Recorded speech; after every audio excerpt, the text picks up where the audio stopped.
ፕሮፌሰር ብርሃኑ ነጋ ሰሞኑን የተናገሩት ላስቲርም ህዝብ ተወካዮች ምክር ቤት ላይ ቀርቦ የተናገሩት ንግግር አለ።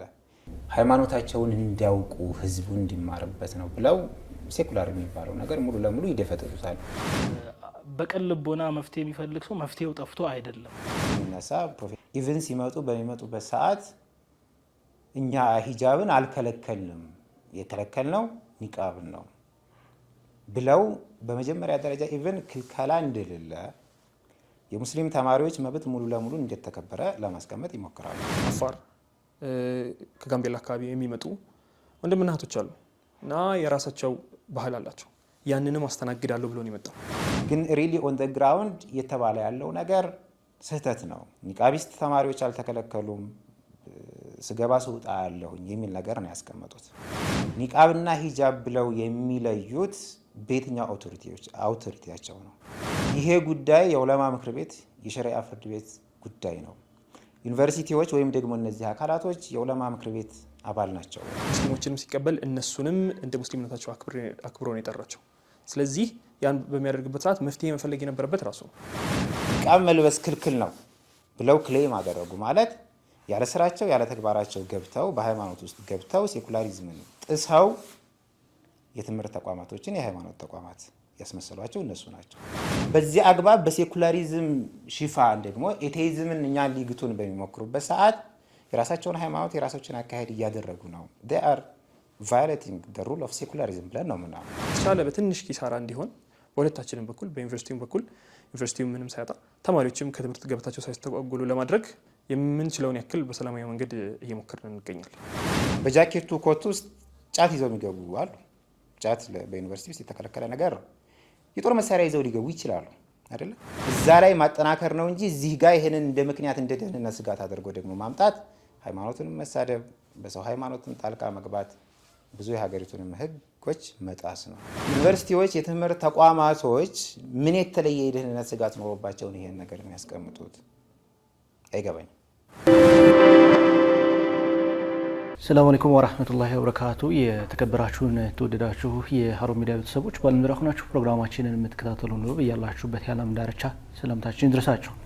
በዛሬው ፕሮግራማችን ወደ እናንተ ልናደርስ የወደድነው እንግዲህ ከሰሞኑ የኢትዮጵያ እስልምና ጉዳዮች ጠቅላይ ምክር ቤትን ጨምሮ የክልል መጅሊሶች እንዲሁም የተለያዩ ግለሰቦች ሂጃብና ኒቃብን በተመለከተ አጠቃላይ ከተማሪዎች ጋር በተገናኘ ከሃይ ስኩል ወይም ከሁለተኛ ደረጃ ትምህርት ቤት እስከ ዩኒቨርሲቲ ባሉ ሙስሊም ተማሪዎች ላይ በተለይ ካለባበሳቸው ጋር በተያያዘ እየተፈጠሩ ያሉ ጫናዎች እንዲሁም የትምህርት ሚኒስቴር ከሰሞኑ አለባበሳቸው ጋር በተገናኘ ጸድቀዋለሁ ያለውን ህግ አስመልክቶ የተለያዩ መግለጫዎች እየወጡ ይገኛሉ።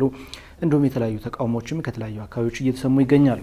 ታዲያ እኛ የዩኒቨርሲቲ ተማሪዎች በዚህ በእስላማዊ አለባበስ ጉዳይ እንዴት እያሳለፉ ነው? እስካሁን የመጡበት መንገድስ ምን ይመስላል? አሁን በተስ ምንድን ነው የሚለውን የዩኒቨርሲቲ ተማሪዎችን እንዲሁም የተማሪ ኮሚቴዎችን የተማሪ ጀምዓ ሰብሳቢዎችን እዚህ ስቱዲዮአችን ጋብዘን ቆይታ እናደርጋለን። በተማሪዎች አለባበስ ዙሪያ ቆይታ የምናደርግ ይሆናል። በርካታ ጥያቄዎች፣ በርካታ ውይይቶች ይኖሩናል። አብራችሁን እንድትቆዩ እንድትከታተሉን ጋበዝናችሁ። ክቡራትና ክቡራን ተመልካቾቻችን አብራችሁን ቆዩ። መልካም። በቅድሚያ እዚህ ድረስ ስለመጣችሁ ሀሳባችሁን ልታጋሩን ስቱዲዮአችን ስለተገኛችሁ እጅግ በጣም እናመሰግናለን። ስማችሁን ታስተዋውቁንና ከዛ ወደ ፕሮግራማችን እናልፋለን። ካንተ ልጀምር። መርሐባ። ቢስሚላህ መሐመድ አሚን ካሳው እባላለሁኝ። የአዲስ አበባ ዩኒቨርሲቲ ተማሪ ነኝ። እንደ አጠቃላይ በተማሪዎች የጀማዓ እንቅስቃሴ ውስጥ በአሁን ሰዓት ላይ ስፔሻሊ ከሙስሊም ተማሪዎች የመብት ትግል እንቅስቃሴ ጋር በተያያዘ ሙስሊም ተማሪዎች በጋራ ሆነው ስለ መብታቸው የሚሞግቱበት ተቋም አለ። የኢትዮጵያ ከፍተኛ ትምህርት ተቋማት ሙስሊም ተማሪዎች ህብረት የሚባል እዚያ ውስጥ ሁሉም ጀማዓ በሚባል ኢትዮጵያ ላይ ያሉ ዩኒቨርሲቲ ጀማዓዎች አባል ናቸው። የዚያ ህብረት ፕሬዚዳንት በመሆን በማገልገል ላይ ይገኛሉ። ማሻአላህ። እሺ ወደ አንተ ኸይር። እኔ ማህፉዝ ነጋሽ የኤሌክትሪካል ኢንጂነሪንግ ተማሪ ነኝ አዲስ አበባ ዩኒቨርሲቲ 5 ኪሎ። አሁን ሰዓት በጀማዓ ውስጥ የአዲስ አበባ የአጠቃላይ የአዲስ አበባ ሙስሊም ተማሪዎች ህብረት ፕሬዚዳንት ሆኜ ማገልገል ላይ ይገኛሉ። ቢስሚላህ አብዱልሐሚድ አህመድ እባላለሁ። በአዲስ አበባ ዩኒቨርሲቲ የአምስተኛ ዓመት የህግ ተማሪ ነኝ። በአዲስ አበባ ዩኒቨርሲቲ ሙስሊም ተማሪዎች ህብረት ውስጥ ምክትል ፕሬዚዳንት ሆኜ እያገለገልኩ እገኛለሁ በአሁኑ ሰዓት። መልካም እንግዲህ ሁላችሁም ወደ መጨረሻው አካባቢ ናችሁ በዩኒቨርሲቲ ቆይታችሁ። እስካሁን ባለው ዩኒቨርሲቲ ቆይታችሁ በርካታ ነገሮችን እንዳያችሁ ተስፋ አደርጋለሁ። በተለይ ከሙስሊም ተማሪዎች ያለባበስ ጋር በተገናኘ እንግዲህ የመጀመሪያ ጥያቄያችን የሚሆነው ወደ ሌሎች ጉዳዮች ከማምራታችን በፊት እንደው ከሙስሊም ተማሪዎች አለባበስ ጋር በተገናኘ ምናልባት የተማሪዎች መብት ምን ድረስ ነው የሚለውን በጥቂቱ እንመልከትና ከዛ በኋላ ስላሉት ነገሮች እናወራለን። ኢንሻአላህ ከአንተን ጀምርና። መርሐባ ቢስሚላህ። እንግዲህ የተማሪዎች መብት በምንልበት ሰዓት ወይም ደግሞ እኛ እዚህ አሁን እያወራን ያለ ነው እንደ ሙስሊም ተማሪዎች ወይም እንደ ኢትዮጵያ ሙስሊም ተማሪዎች በተቋማቶቻቸው ውስጥ ስለሚኖራቸው መብት ነው። እነዚያ መብቶች ምንድን ናቸው? ከምንስ ይመነጫሉ በምንልበት ሰዓት አንደኛ ዴአር ኢትዮጵያንስ ኢትዮጵያዊ ናቸው። ኢትዮጵያዊ በመሆናቸውም ደግሞ ለሀገራቸው፣ ለተቋማቶቻቸው፣ ቤተሰቦቻቸውም ራሳቸውም ግብር ከፍለው የሀገር ባለቤት ሆነው ተስማምተው እነዚህ ተቋማቶች ይበጁናል፣ በአንድ እንደ ሀገር እንገልገልባቸው ብለው ስላቋቋሙ ከዚያ የሚመነጭ መብት ይኖራቸዋል። ከዚያ የሚመነጨው መብት ምንድን ነው በምንልበትም ሰዓት እንግዲህ አሁን ሀገር ብለን በምናስቀምጥበት ሰዓት እኮ በሀገር ውስጥ ያሉ ዜጎች በሀገር ውስጥ ያሉ ሕዝቦች ተስማምተው እንኖር ብለው የሚቀመጡበት ቦታ ነው። ያንን ጋይድ የሚያደርግ ያንን የሚመራ ደግሞ በዋናነት ህገ መንግስት አላቸው። ያ ህገ መንግስት በሀገራችን ውስጥ የሁሉም ህጎች የበላይ ህግ ነው። ከዚህ አንጻር ወደ ትምህርት ኢንስቲትዩሽን ውስጥ በምንገባበትም ሰዓት ሆነ ከዚያ ውጭ ባለው ማዕቀፍ ውስጥ እንደ ተማሪ እንደ ሙስሊም ተማሪ እንደ ኢትዮጵያ ሙስሊም ተማሪ መብቶቻችን ምንድን ናቸው በምንልበት ሰዓት የመጀመሪያው በህገ መንግስታችን ውስጥ አርቲክል 90 ላይ ስቴት የተደረገ የመማር መብት አለ። በተቋማቶቻችን ውስጥ በራሳችን ትምህርት ቤቶች ውስጥ የመማር እንዴት ነው በምን መልኩ ነው በእነሱ ውስጥ የምንማረው ደግሞ ስንል አንደኛ ክሊርሊ አሁንም እዛው የኢትዮጵያ ህገ መንግስት ስቴት ያደረገው አርቲክል 11 ላይ ሴኩላር በሆነ መልኩ መንግስትም በተማሪዎቹ የሃይማኖታዊ ጉዳይ ውስጥ ጣልቃ ሳይገባ ተማሪዎቹም ደግሞ በመንግስት አክቲቪቲ ውስጥ ጣልቃ ሳይገቡ ሴኩላር በሆነ መልኩ ሁሉንም ባከባበረ መልኩ መማር አለባቸው፣ መማር ይችላሉ ተብሎ ተደንግጓል። ያንን የሚያጠናክሩልን ሌሎች ድንጋጌዎችን በተመሳሳይ አሉ። እዚያው ህገ መንግስታችን ላይ የሃይማኖት ነጻነት መብት አለ። ዜጎች ሃይማኖታቸውን በነጻነት ያለ ማንም አካል ኢንተርፈረንስ ጣልቃ ገብነት የመተግበር ነጻነት አላቸው። የሃይማኖት እኩልነት መብት አላቸው። ከሌሎች ወገኖቻቸው ጋር ከሌሎች የሀገር ባለቤቶች ጋር እኩል በሆነ መልኩ በጋራ በገነቧቸው ተቋማቶች ውስጥ በነጻነት የመማር ማለት ነው። እዚህ ጋር በሚኖረን ዲስከሽን ላይ በደንብ እንደሚዳሰስ ተስፋ አረጋለሁ። አንድ ማስመር የምፈልገው ነገር አሁን በኋላ የምናነሳው ነገር ሆኖ ሳለ ይሄንን ስናነሳ እና ስናስቀምጥ በሌላ አውድ ለምሳሌ ሴኩላሪዝም ብለን በምናነሳበት ሰዓት የመንግስት ተቋማቶች ሴኩላር ናቸው ይባልና እንደ ኢቨን አሁን እያነሳናቸው ያሉትን ክሌም እያደረግናቸው ያሉትን መብቶቻችንን እንደ መደፍጠጫ ሆኖ ይነሳል፣ ይቀመጣል። ይህን ስናነሳ መብታችን ነው ብለን ስናስቀምጥ አሁንም እዚህ የተሰባሰብንበትና እየተወያየንበት ያለንበት ምክንያት እንግዲህ ኒቃብ አለ፣ ሶላት አለ። ወደ ዩኒቨርሲቲ ውስጥ ደግሞ በምንገባበት ሰዓት በረመዷን ወቅት የሚያስፈልጉ ሰርቪሶች አሉ። እነዛን በነጻነት የማግኘት መብት አለ። ልክ እንደዚሁም ደግሞ በሁሉም አገልግሎት ውስጥ ሃይማኖትን ሳይለይ በእኩልነት የመገልገል መብት አለ። እንዴት ነው ይሄ ነገር ኤክሰርሳይዝ የሚደረገው? እኔ እዚህ ጋር ህገ መንግስቱ ነው ብዬ ሳስቀምጥ ህጉ ነው ብዬ ሳስቀምጥ የት ጋር ክፍተት ኖሮ ነው አሁን በተጨባጭ እያየ ነው ያለ ነው ክፍተት የተፈጠረው ብለን መጠየቅ አለብን። ከዚህ አንጻር አሁንም ፕራግማቲክ የሆነ ኤግዛምፕል በምናስቀምጥበት ሰዓት እነዚህ መብቶቻችን ለመሆናቸው ብዙም ጊዜ ተደጋግሞ ይነሳል። ሴኩላሪዝምን ኢቭን በአይዲዮሎጂ ደረጃ ምንጭ ነው ተብሎ የሚታሰቡ ሀገራት አሉ፣ ዩኒቨርሲቲዎች አሏቸው። እነዛም በተግባር ማየት እንችላለን። ኒቃብም ሊሆን ይችላል፣ ሶላትም ሊሆን ይችላል፣ መስገጃ ቦታም ሊሆን ይችላል፣ መስጂድም ሊሆን ይችላል፣ ሌሎችም ነገራቶች ሊሆኑ ይችላሉ።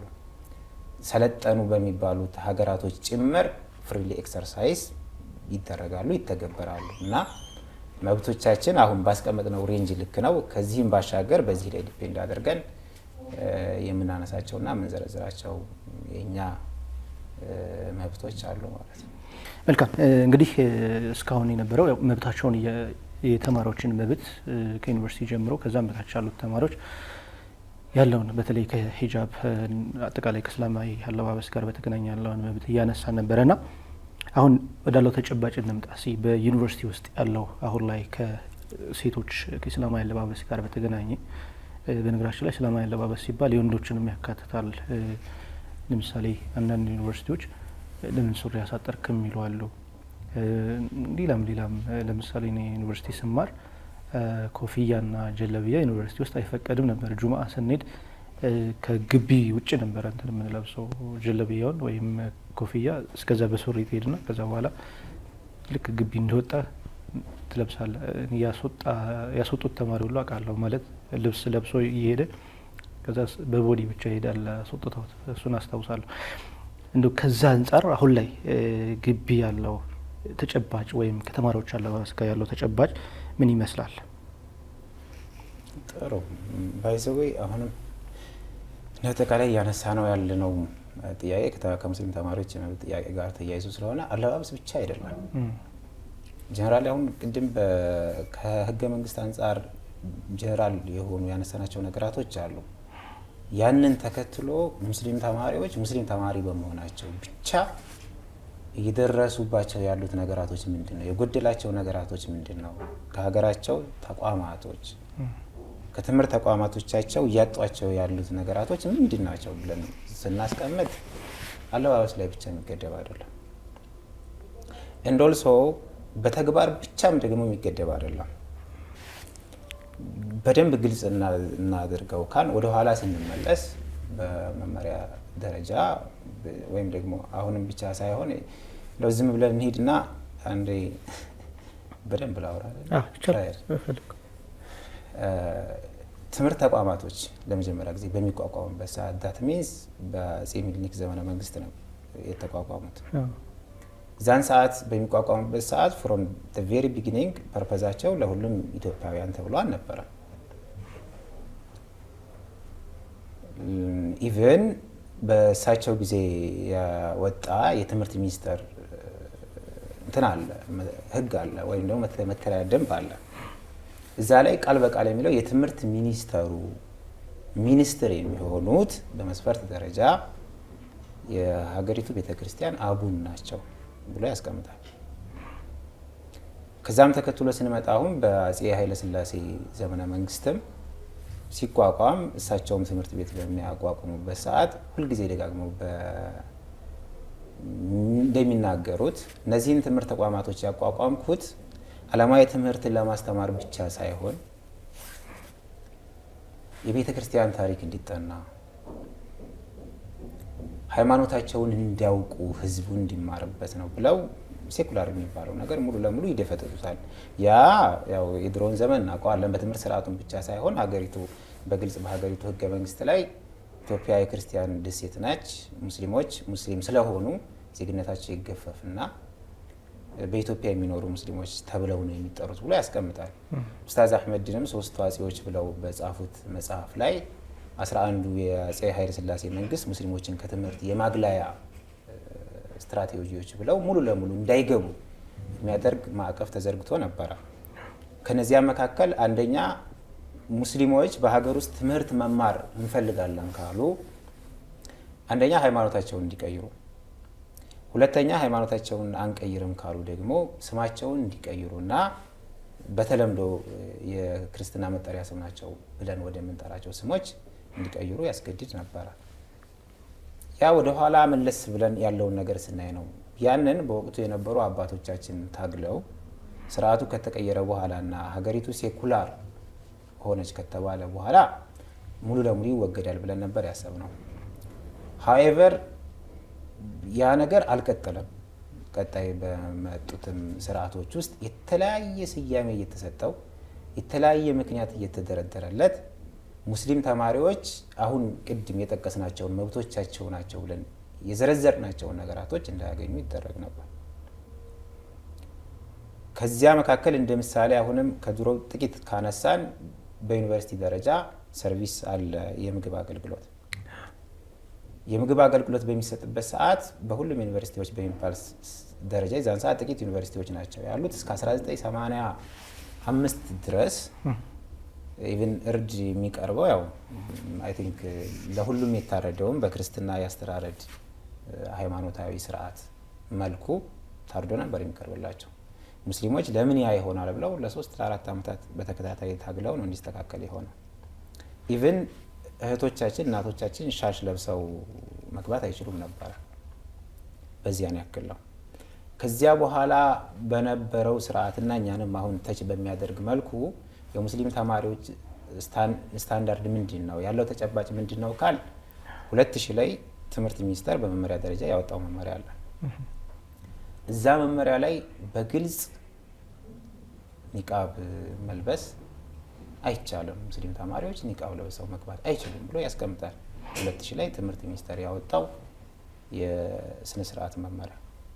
ልክ እንደዚሁ በተመሳሳይ 2005 ላይ ደግሞ የፌዴራል ጉዳዮች ሚኒስቴር የሚባል ተቋም አሁን የለም፣ በእሱ ቦታ የሰላም ሚኒስቴር ተተክቷል። ባወጣው መመሪያም ላይ ተመሳሳይ ነገር ስቴት ያደርጋል በመመሪያ ደረጃ።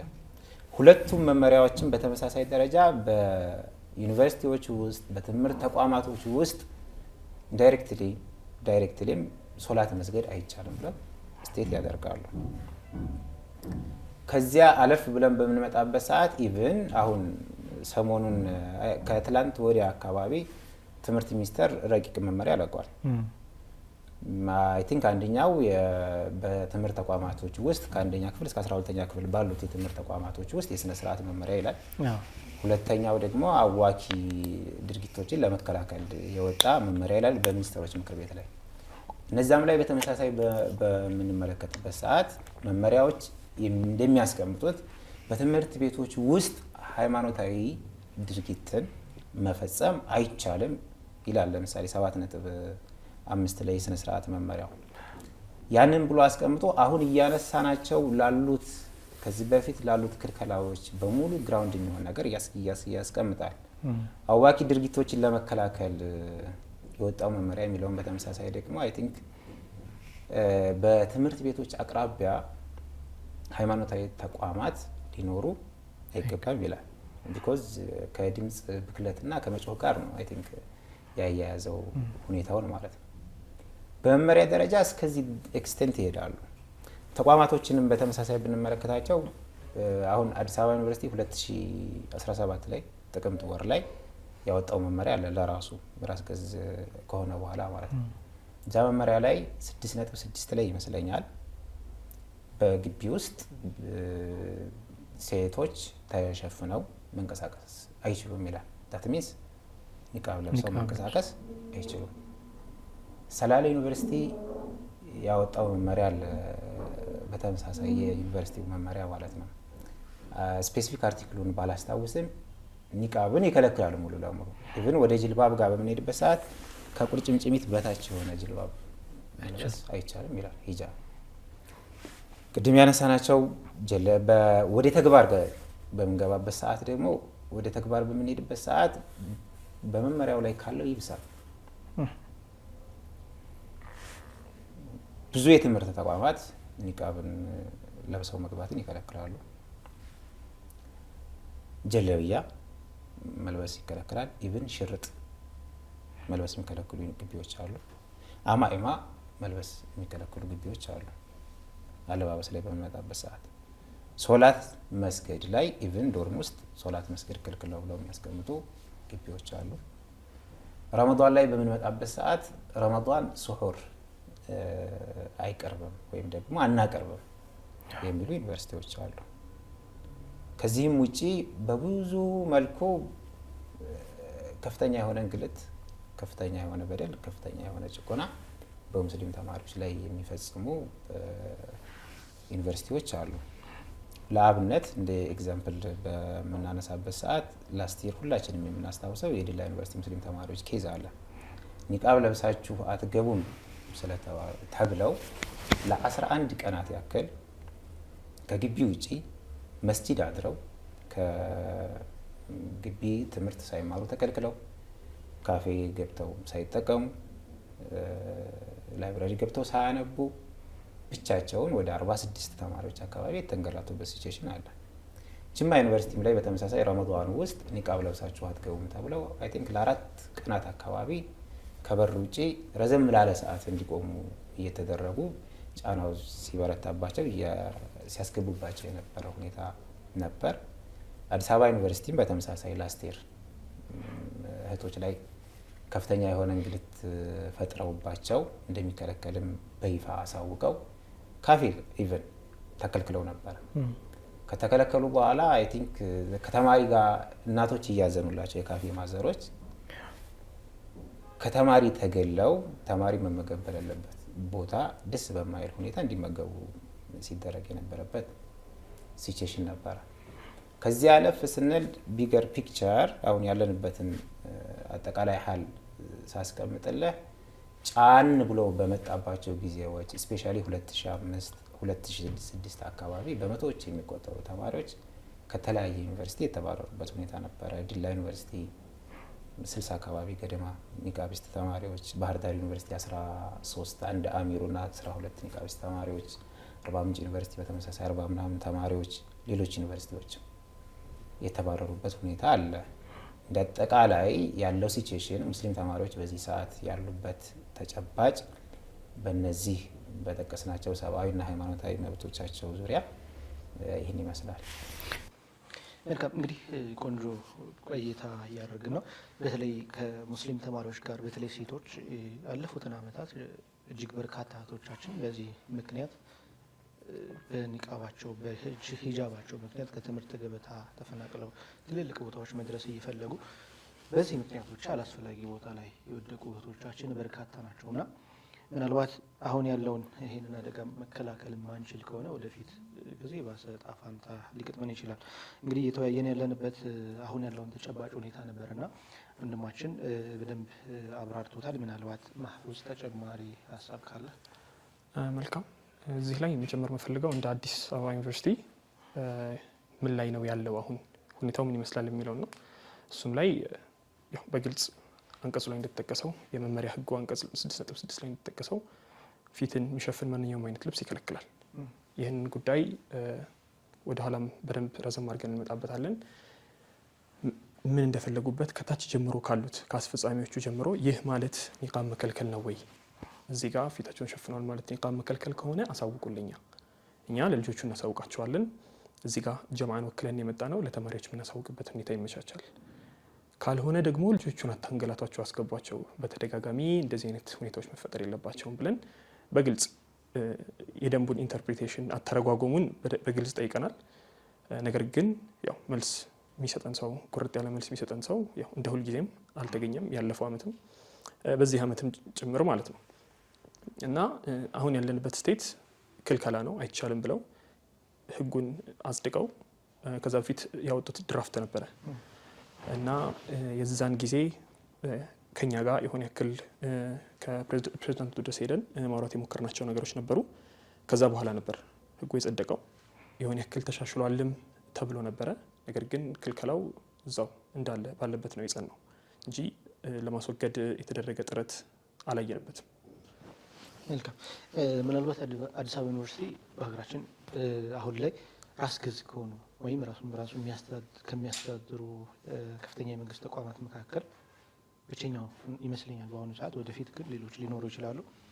ከዛ በኋላ ነው ይሄ ህጉ የወጣው ይመስለኛል። ምናልባት ከመከልከሉ በፊት አዲስ አበባ ዩኒቨርሲቲ የሙስሊም ሴት ተማሪዎች ያለባበስ ሁኔታ፣ ከተማሪዎች ጋር የተያያዙ ነገሮች ምን ይመስሉ ነበረ? ከሙስሊም ተማሪዎች ጋር የሚስተናገዱበት ምን ይመስል ነበረ?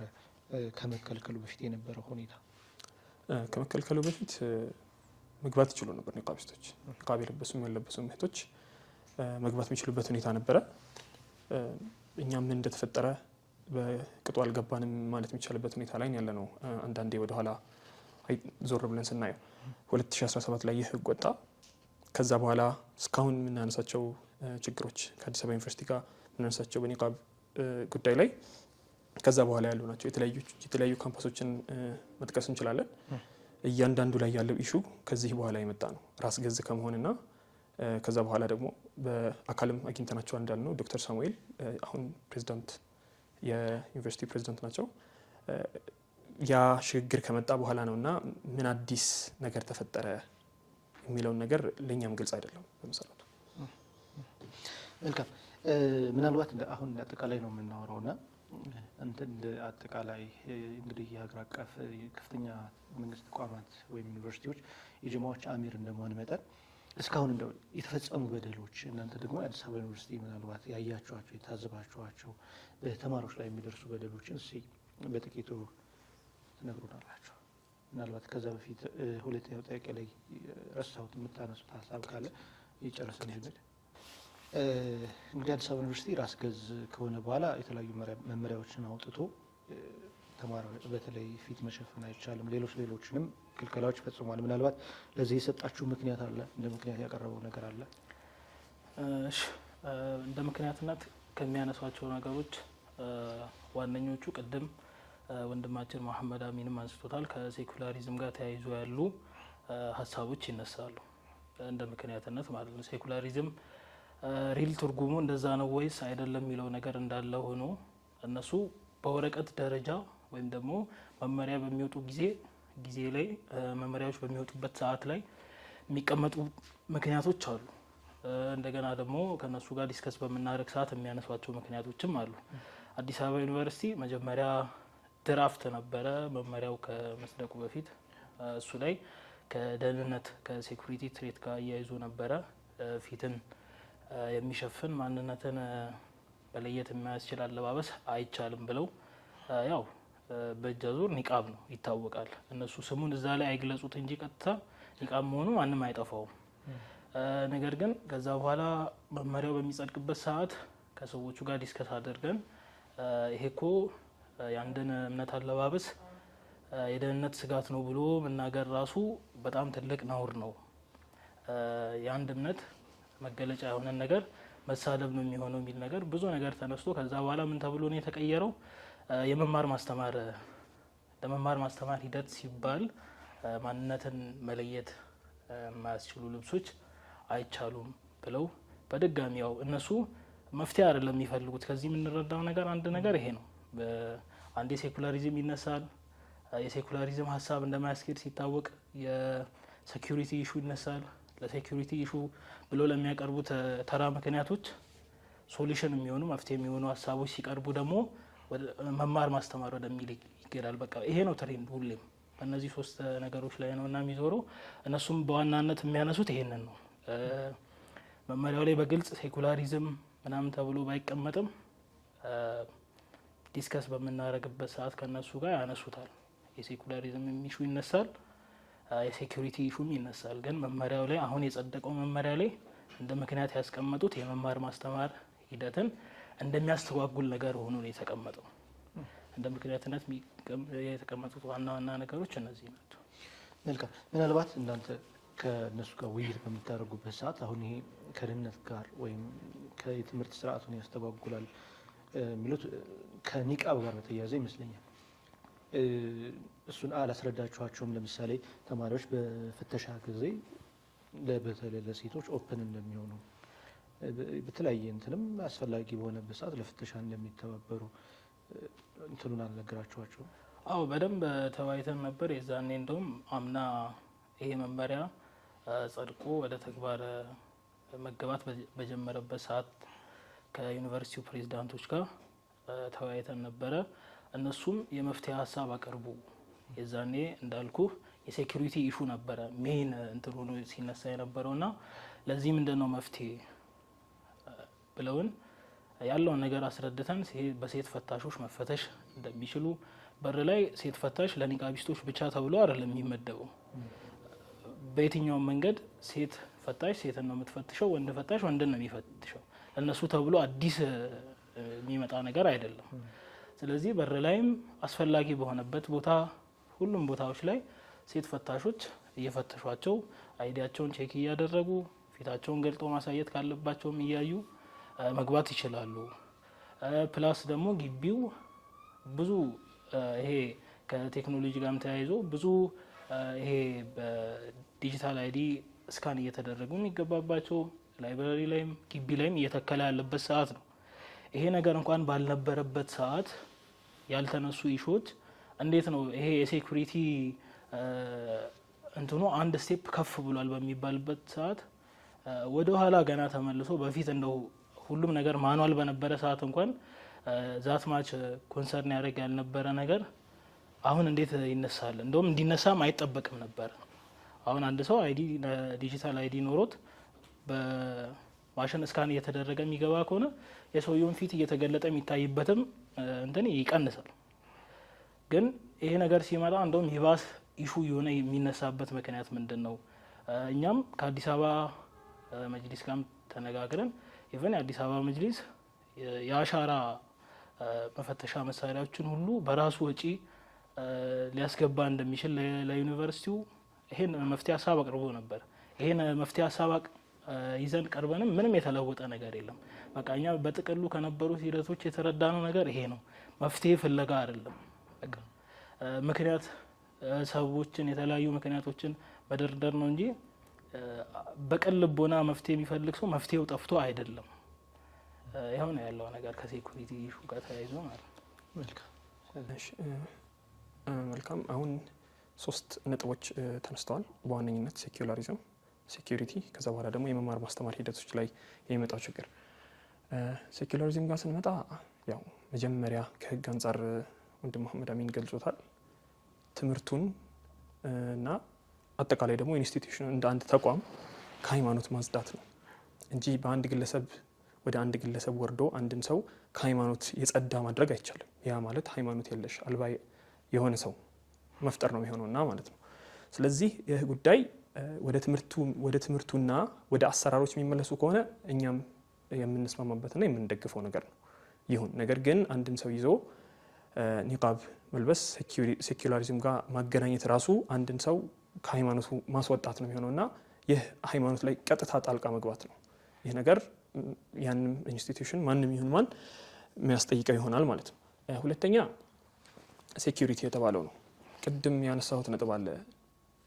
2017 ላይ ምን ተፈጠረ? ሴኩሪቲ ከዛ በፊትም ነበረ፣ ተመሳሳይ ነገር ነበር የነበረው። ምን ተፈጠረና ነው ዛሬ ወይ ደግሞ የሆኑ ኒቃቢስቶች ምን አይነት ችግር ውስጥ ይህን ኢንስቲትዩሽን ከተውት ነው ከዛ በኋላ ወደዚህ ነገር የመጣው?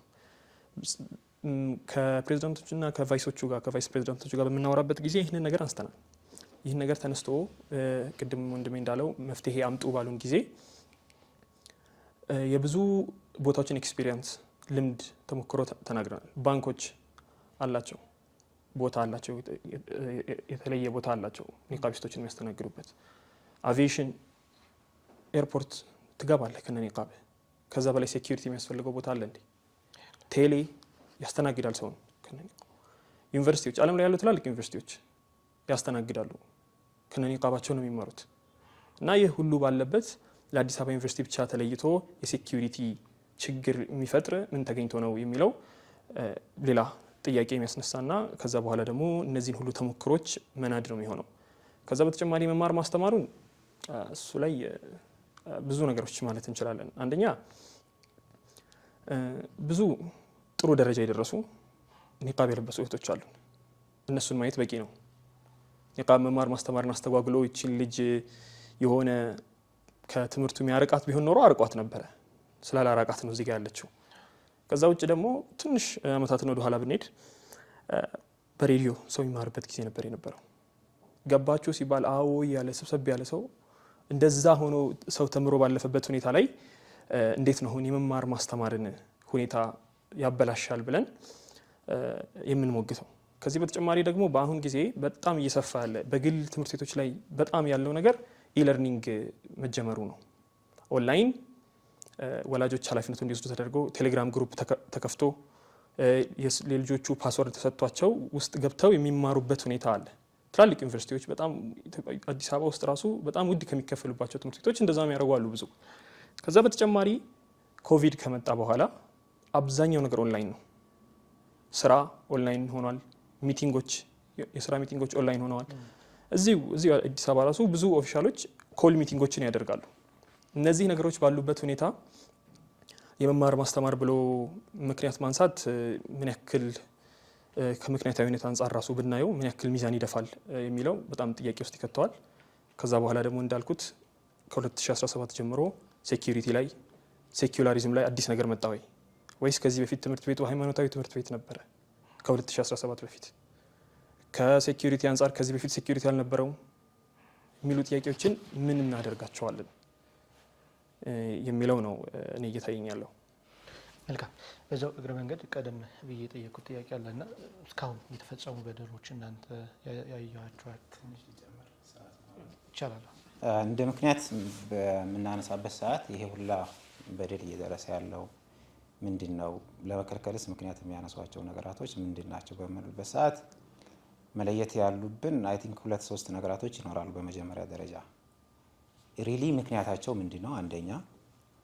ሁለተኛ ደግሞ እንደ ሰበብ የሚያቀርቡት ነገር ምንድን ነው? ሪሊ ምክንያታቸው ምንድን ነው በምንልበት ሰዓት መጀመሪያ ላይ እንዳነሳ ነው ከበፊቱ ስርዓት ጀምሮ እስካሁን ድረስ ሙስሊሙ ማህበረሰብ በትምህርት ተሳትፎ እንዳይኖር ይፈለጋል።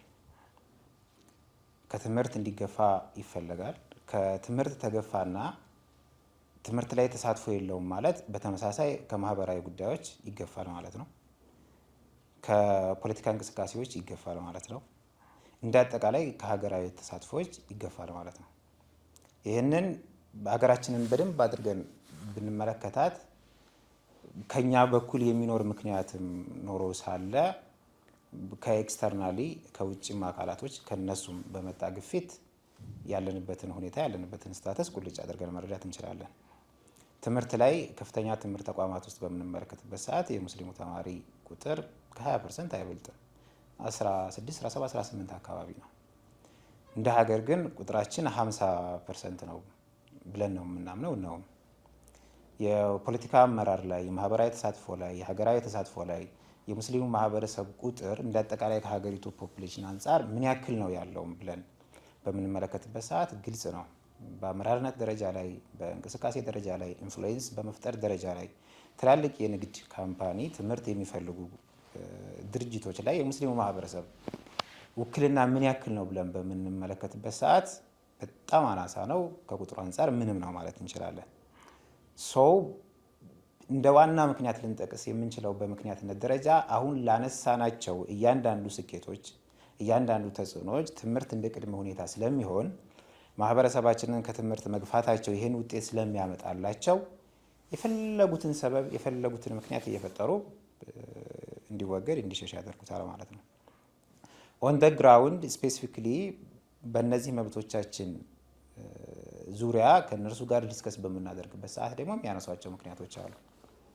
የመጀመሪያው ኢቨን ከትምህርት ሚኒስትሩ ብንነሳ ፕሮፌሰር ብርሃኑ ነጋ ሰሞኑን የተናገሩት ላስቲርም ህዝብ ተወካዮች ምክር ቤት ላይ ቀርቦ የተናገሩት ንግግር አለ።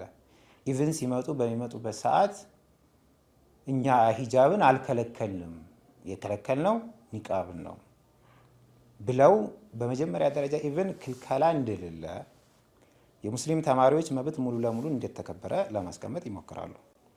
ላስቲር በተመሳሳይ ዲላ ዩኒቨርሲቲ ላይ ኬዝ ሀፕን ባደረገ ሰዓት የዩኒቨርሲቲው ፕሬዚዳንት በተመሳሳይ ለቲክቫህ ነው በሰጡት ቃል ላይ ዲላ ዩኒቨርሲቲ ሂጃብን አልከለከለም፣ የተከለከለው ኒቃብ ነው፣ ኒቃብ ደግሞ ኦልሬዲ ክልክል ነው ብለው ነው ያስቀመጡት። ኦፊሻልም ዩኒቨርሲቲው ፌስቡክ ላይ ባጋራው ፖስት ላይ ዲላ ዩኒቨርሲቲ ሂጃብ ተከለከለ የሚለው ዜና ዘገባ የተሳሳተ መረጃ ነው የሚል ነገር አስቀምጠዋል።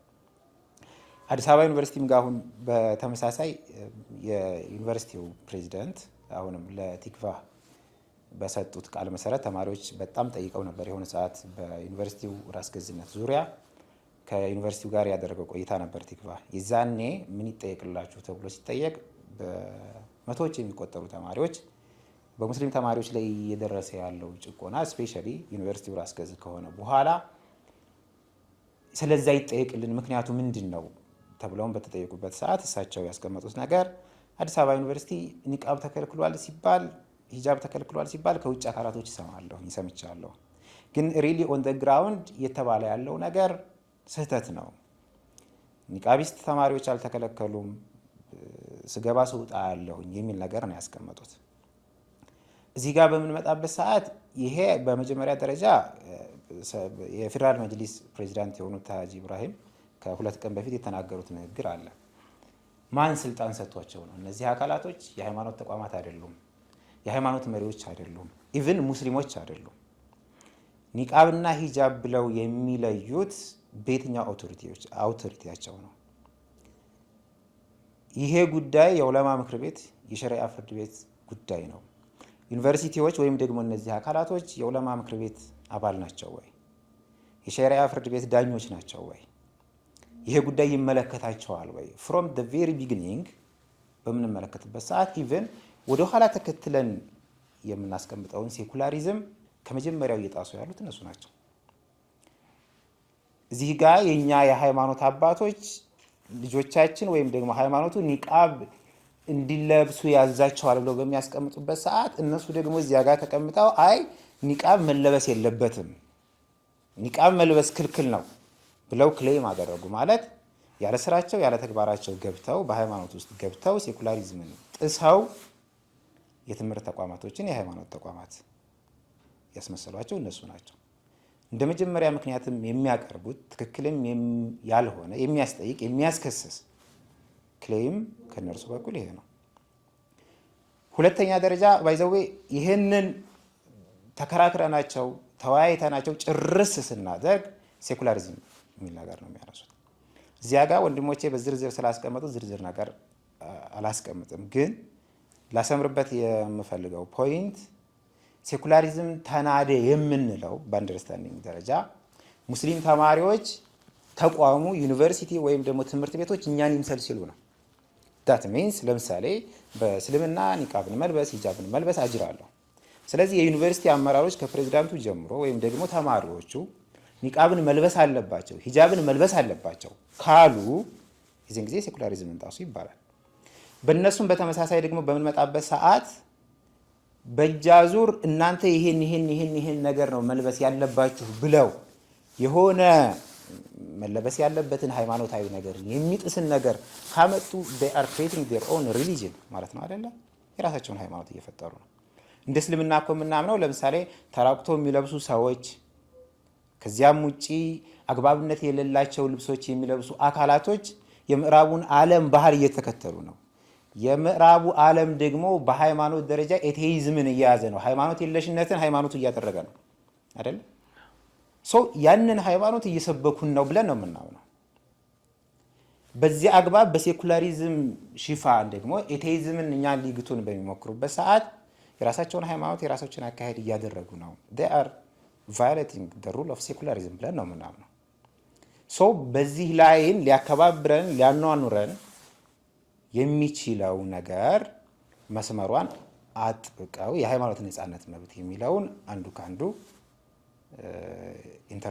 ኢንተርፈር አለማድረግ ነው። ይህንን ባይዘዌ ሁሉም ቦታ ላይ ሄደን በምንከራከርበት ሰዓት መጨረሻ ላይ መተማመን ይመጣል። መተማመን በሚመጣበት ሰዓት ቀጥታ የሚገቡት ወደ ምንድነው? የደህንነት ስጋት ይሆናል። ባይዘዌ በጣም ሲሊ የሆነ ነገር ነው። ፍሮም ዘ ቬሪ ቢጊኒንግ ስናነሳ ለምሳሌ ኦፍኮርስ የደህንነት ስጋት ሊሆን ይችላል። ባይዘዌ አሁን ዝም ብለን ካነሳ ነው ኒቃብ በመሆኑ ብቻ ሳይሆን ልብስ በመሆኑ ለራሱ ሌሎች ልብሶችም የደህንነት ስጋት የሚሆኑባቸው አግባብ አሉ። ከሴቶች ወተን ወንዶች ጋር ምሳሌ በምናይበት ሰዓት ወንድ ልጅ በኪሱ ጩቤ ይዞ ሊገባ ይችላል። ዩኒቨርሲቲ ውስጥ በጃኬቱ ኮት ውስጥ ጫት ይዘው የሚገቡ አሉ። ጫት በዩኒቨርሲቲ ውስጥ የተከለከለ ነገር ነው። የጦር መሳሪያ ይዘው ሊገቡ ይችላሉ አይደለ? ያ በሚሆንበት ሰዓት ወንድ ልጅ በሱሪው ኪሱ ውስጥ ይህን ነገር አደረገና ካሁን በኋላ ወንዶች ሱሪያቸውን አውልቀው መግባት አለባቸው አይባልም። ጃኬታቸውን አውልቀው መግባት አለባቸው አይባልም። ምንድነው መደረግ ያለበት ከተባለ ሴኩሪቲውን ማጠናከር፣ የጥበቃ ኃላፊ ተደርገው የተቀመጡ አካላቶች እየፈተሹ ማስገባት ነው። ከሴቶች ጋርም ከኒቃብ ጋርም በምንመጣበት ሰዓት ተመሳሳይ ነው። ለምሳሌ ኒቃቢስት የሌላ እምነት ተከታይም ሊሆን ይችላል። ኒቃብ ለብሰው አሁን እንደ ስጋት የምንቆጥራቸውን ነገር በኒቃባቸው ስር ሸፍነው ሊገቡ ይችላሉ። ግን ያ የኒቃቡ ችግር አይደለም፣ የእስልምና ችግር አይደለም። እዛ ጋ የተቀመጡ ሴት ፈታሾች ችግር ነው። መፈተሽ አለባቸው፣ መዳሰስ አለባቸው። ከጥበቃ አካላቶች ሊሰወር የሚችል ነገር ኒቃብ ሰውሮ ሊያስገባ የሚችልበት አግባብ የለም። ከሱሪው ጋር ተመሳሳይ ነው ለኔ። እዛ ላይ ማጠናከር ነው እንጂ እዚህ ጋር ይሄንን እንደ ምክንያት እንደ ደህንነት ስጋት አድርጎ ደግሞ ማምጣት ሃይማኖቱን መሳደብ፣ በሰው ሃይማኖትን ጣልቃ መግባት፣ ብዙ የሀገሪቱንም ህጎች መጣስ ነው። ለዚህ እንደ ምሳሌ እንደው ሌላው ወንድሞች የጠቅሰውታል፣ ቤተ መንግስት ማየት እንችላለን። በየአመቱ ረመዳን ላይ ኢፍጣር ላይ ቤተ መንግስት እናቶቻችን፣ እህቶቻችን፣ ኢቨን የውጭ ሀገር ዜጎች ወንድሞቻችን ኒቃብ ለብሰው ተጋብዘው ይገባሉ። የዚህን ጊዜ የደህንነት ስጋት አይሆንም ወይ ካል በተመሳሳይ ሎጂክ ካየ ነው እንደነሱ በሀገራችን ላይ ከየትኛውም ቦታ ደህንነቱ ሊጠበቅ የሚገባው ቤተ መንግስት ነው። ዩኒቨርሲቲዎች፣ የትምህርት ተቋማቶች ምን የተለየ የደህንነት ስጋት ኖሮባቸውን ይሄን ነገር የሚያስቀምጡት አይገባኝም።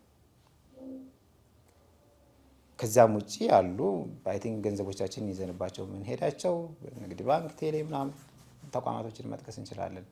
አንድንም አካል የደህንነት ስጋት ነው ብለው ኒቃብን መልሰው አያውቁም። ያስተናግዳሉ፣ የተለየ ቦታ ያዘጋጃሉ። ከነዚያ ኤክስፔሪንሶችን መውሰድ ይችላሉ። ይሄ አሁንም የደህንነት ስጋት የሚለውም ነገር ደግሞ በክሌም ደረጃ በደንብ ከተከራከርናቸውና ከተወያየንባቸው በኋላ ያምናሉ። ባይዘው ካመኑ በኋላ አሁንም መጨረሻ ላይ ቅድም ተነስቷል። አይ ኢንስትራክሽን በመማር ማስተማሩ ላይ የሚፈጥረው ጫና አለ። ያም በተመሳሳይ በጣም ሲል የሆነ ከተማረ አካል የማይጠበቅ ምክንያት ነው። ዞሮ ዞሮ ወደ ኋላ ስንመልሰው እነዚህ ምክንያቶች ለምንድን ነው የሚዘረዘሩት ካል ወደ መጀመሪያው ይመለሳል። ሲስተማቲካሊ ሙስሊሙን ተማሪ ሙስሊሙን ማህበረሰብ በእንደዚህና መሰል ጉዳዮች ከትምህርት ለማራቅ እነዚህ ጉዳዮች የሙስሊሙ ማህበረሰብ ዘላለማዊ አጀንዳ ሆነው እንዲቀጥሉ ለማድረግ አይ ቲንክ የኒቃብ ኢሹ መነሳት ከተጀመረ 30 ዓመታት አልፈዋል። ሌሎች እያነሳናቸው ያሉት የሶላት ምናምን ኢሹዎች መነሳት ከተጀመሩ አይ ቲንክ ግማሽ ክፍለ ዘመን አልፈዋል። አሁንም ስቲል ሙስሊሙ ማህበረሰብ ከዚህ ከፍ ብሎ በሌላ አጀንዳዎች እንዳያስብ ቢዚ እንዳይሆን ደጋግመው አጀንዳ አድርገው በየአመቱ ያመጡታል ማለት ነው። ምክንያታቸው ይሄ ነው። እስካሁን ኤክስፔሪንስ ባደረገ ነው። መልካም፣ እጅግ ደስ በሚል ሁኔታ ገልጸዋል ወንድም መሀመድ። ወደ ሌሎቻችሁ ልምጣና እንግዲህ እስካሁን ቀደም እየጠየቀዋለኝ ጥያቄ እስካሁን ባለፋችሁባቸው መንገዶች ያያችኋቸው ሲፈጸሙ ያያችኋቸው በደሎች ስለነሱ እናውራ። ደግሞ ቀጥሎ በደሎቹ በተማሪዎቹ ላይ ምን ተጽዕኖ አሳደሩ የሚሉትን ደግሞ በሂደት የምንመለከት ይሆናል። እንቀጥል ኢንሻአላህ። እሺ፣ የተነሱ በደሎችን ከማንሳታችን በፊት አንድ መማር ማስተማር ወንድሜ ያለው ላይ መጨመር የምፈልገው ነገር ብዙ የሚገቡ ልጆች አሉ። አለባበሳቸው የሚያስገርም የሆኑ ሆዳቸውን መክፈት በጣም ኖርማል የሆነ ነገር ነው በአሁኑ ጊዜ እና ዩኒቨርሲቲዎች ላይ የምናስተውላቸው አንዳንዴ ተገርመህ ብቻ የምታልፋቸው የሆነ ጊዜ ደግሞ የሚያሳዝኑ የሆኑ አለባበሶች አሉ። ዩኒቨርሲቲው ያን ሁሉ ይቀበላል። የመማር ማስተማር ሂደቱን ያውካል አላለም። እንዴት ነው ወደዚህ ስንመጣ ብቻ ይህ ጥያቄ ሊሆን የቻለው? ለዩኒቨርሲቲው እናስቀምጠው ጥያቄ ይሆናል ማለት ነው። ቀጣይ ወደ ተነሱ በደሎች ሲደረግ ወደ ነበሩ ነገሮች ስናልፍ ብዙ ጊዜ በመጀመሪያ ደረጃ ግቢ ላይ ነው የሚፈጠረው፣ ገና በራፉ ላይ ማለት ነው። የሴኪሪቲ ጥበቆች ይኖራሉ። ኃላፊዎቻቸውም አንዳንድ ጊዜ ደግሞ ከኃላፊዎቻቸውም እዛው ባሉበት የሚከልከል ነገር አለ። ረጅም ሰዓት የማቆም በቅርብ በዚህ አመት ደግሞ እንደተፈጠረው ወደ ሙዚቃ ሰፈር ያሬድ ሙዚቃ ትምህርት ቤት ይቅርታ፣ እዛ አካባቢ በጣም ረጅም ሰዓት ነው አቆመው አንድ እህትን የሰደቧት ረጅም ሰዓት እና እንደዚህ አይነት ኬዞች ይፈጠራሉ ብዙ ጊዜ። የመጀመሪያው እንደዚህ ነው። ግቢ በር ላይ ገና ሳይገባ ያሉ ችግሮች አሉ። ይህ ማለት ከዚህ በፊት አሁንም አንስተነዋል ቀለል አድርገን የግቢው አልገቡም ማለት ሙሉ ዩኒቨርሲቲ የሚሰጠውን ሰርቪስ ነው የማይጠቀሙት። ትምህርት ሊሆን ይችላል፣ ካፌ ሊሆን ይችላል። ምናልባት አንድ ሰው ሌላው ቢቀር ማረፍ ሳር ላይ እንኳን መቀመጥ ቢፈልግ መብቱ ነው። ያን እንኳን ሽንት ቤት ምንም አይነት ነገሮችን ምንም አይነት ፋሲሊቲን መጠቀም አይችልበት ሁኔታ ይኖራልና የመጀመሪያው ይሄ ነው፣ ሙሉ ለሙሉ የሚዘጋ ነው። ሁለተኛው ደግሞ ውስጥ ከገቡ በኋላ በአካል ካምፓስ ውስጥ እየሄዱ እያለ የሚያወሩበት ሁኔታ አለ። የጸጥታ አካላት ምናምን መጥተው ሙተነቂብ ኒቃብ የለበሱ እህቶቻችንን በግል የሚያወሩበት ሁኔታ አለ። ለምን አስፈለገ ይሄ? ከዛ በኋላ በእህቶች በኩል የሚፈጥረው መረበሽም እንዳለ ማለት ነው። እንደዚህ አይነት ኬዞችም ተፈጥረዋል። ከዚህ ውጭ ካፌ ላይ፣ ላይብረሪ ኬሶች አሉ። ላይብረሪ ሰፈረ ሰላም መግለጫ ቀጥታ ማስታወቂያ ለጥፈው እንትን ያሉበት ሁኔታ አለ። በስነ ስርዓት የከለከሉበት ሁኔታ አለ። ከዛ በኋላ ነው እንደገና የተመለሱት እና እዛ እንደዛ ተፈጥሯል። ካፌ 5 ኪሎ ችግር ነበረ። በጣም 4 ልጆችን ሀታ ለሁለት ሆነው አንዷ ኒቃብ ለብሳ አንዷ ኒቃብ ሳትለብስ ሁለቱም ላይ ማይሆን እርምጃ የወሰዱበት ሁኔታ፣ ያናገሩበት ሁኔታ አለ። ከዚህ በተጨማሪ ደግሞ ሜንሊ ያለፈው አመት 6 ኪሎ ትምህርት ቤት ካምፓስ ላይ ካፌ መጠቀም በቃ እንደማይችሉ ተነግሯቸው በሌላ በኩል ንጽህናው ዝቅ ባለ ቦታ እና ምግብ የሚሰራበት አካባቢ ላይ ሆነው እህቶች የሆነ ያህል ጊዜን ማሳለፍ ተገደው ነበር። ይህን ያክል ደርሷል ችግሩ። ምንም ማለት ስለማይችሉ እዛ ቦታ ላይ ያው መጠቀም ያለባቸው ነገር መጠቀም ስለነበረባቸው ተከልክለውም ቢሆን የወሰዷቸው እርምጃዎች አሉ። አንዳንድ እህቶች አንምጣዊ ያሉበት ሁኔታ አለ። እንደዚህ ያሉ ነው ባንመጣስ። እነሱም አዲስ አበባ ኖሮ ከዛ ያው ምቾት እንበለው ምቾት ላይ ያለ ሰው ነው። ከክፍለ ሀገር የመጣ ሰው ምን እንደሚያደርገው እዛ ውስጥ ያለ ሰው ዩኒቨርሲቲው በመጀመሪያ ደረጃ ተቀብዬ አስተምረዋለሁ ሙሉ ወጪውን እኔ ችዬ፣ ያው ከዛ በኋላ የሚከፈል ቢሆንም አሁን ባለው ሰዓት ላይ ሙሉ ችዬ አስተምረዋለሁ። ዶርሙ ኔጋ ነው፣ ምግቡ ኔጋ ነው፣ ትምህርቱ ኔጋ ነው፣ ሁሉ ነገሩ እዚህ ነው ብሎ ያመጣውን ተማሪ በአደራ መልክ ከቤተሰቡ የተቀበለውን ተማሪ ከዛ በኋላ መልሶ ደግሞ እንደዚህ አይነት ሁኔታ ውስጥ መክተት አደራን ብቻ ማሳለፍ ብቻ ሳይሆን ኃላፊነትን ራሱ ምን ያክል እየተወጣ እንዳልሆነ ከአንድ ትልቅ ዩኒቨርሲቲ የሚጠበቅም ነገር እንዳልሆነ ግልጽ ነውና እንደዚህ አይነት ኬዞች ይፈጠራሉ ብዙ ጊዜ እና አንዳንዴ ከታች ጀምሮ ከታች ባሉ አካላት ይፈታሉ። ማለትም የጥበቃውን ኃላፊ አውርቶ ነገሮች ሊፈቱ ይችላሉ። አንዳንዴ ከዛ አልፎ ወደ ላይ ተኪዶ ነገሮች ከተጋጋለ በኋላ በቃ ይተው ተብሎ የሚተው ነገሮች አሉ እና ለምን ይሄ ሁሉ ችግር አስፈለገ? ለምን ይሄ ሁሉ መስዋዕትነት ያስፈልጋል? ልጆች ለምን በስነ ስርዓት አይማሩም የሚለውን ብዙ ጊዜ ብናነሳም እንዳልኩ መልስ ልናገኝለት አልቻለም።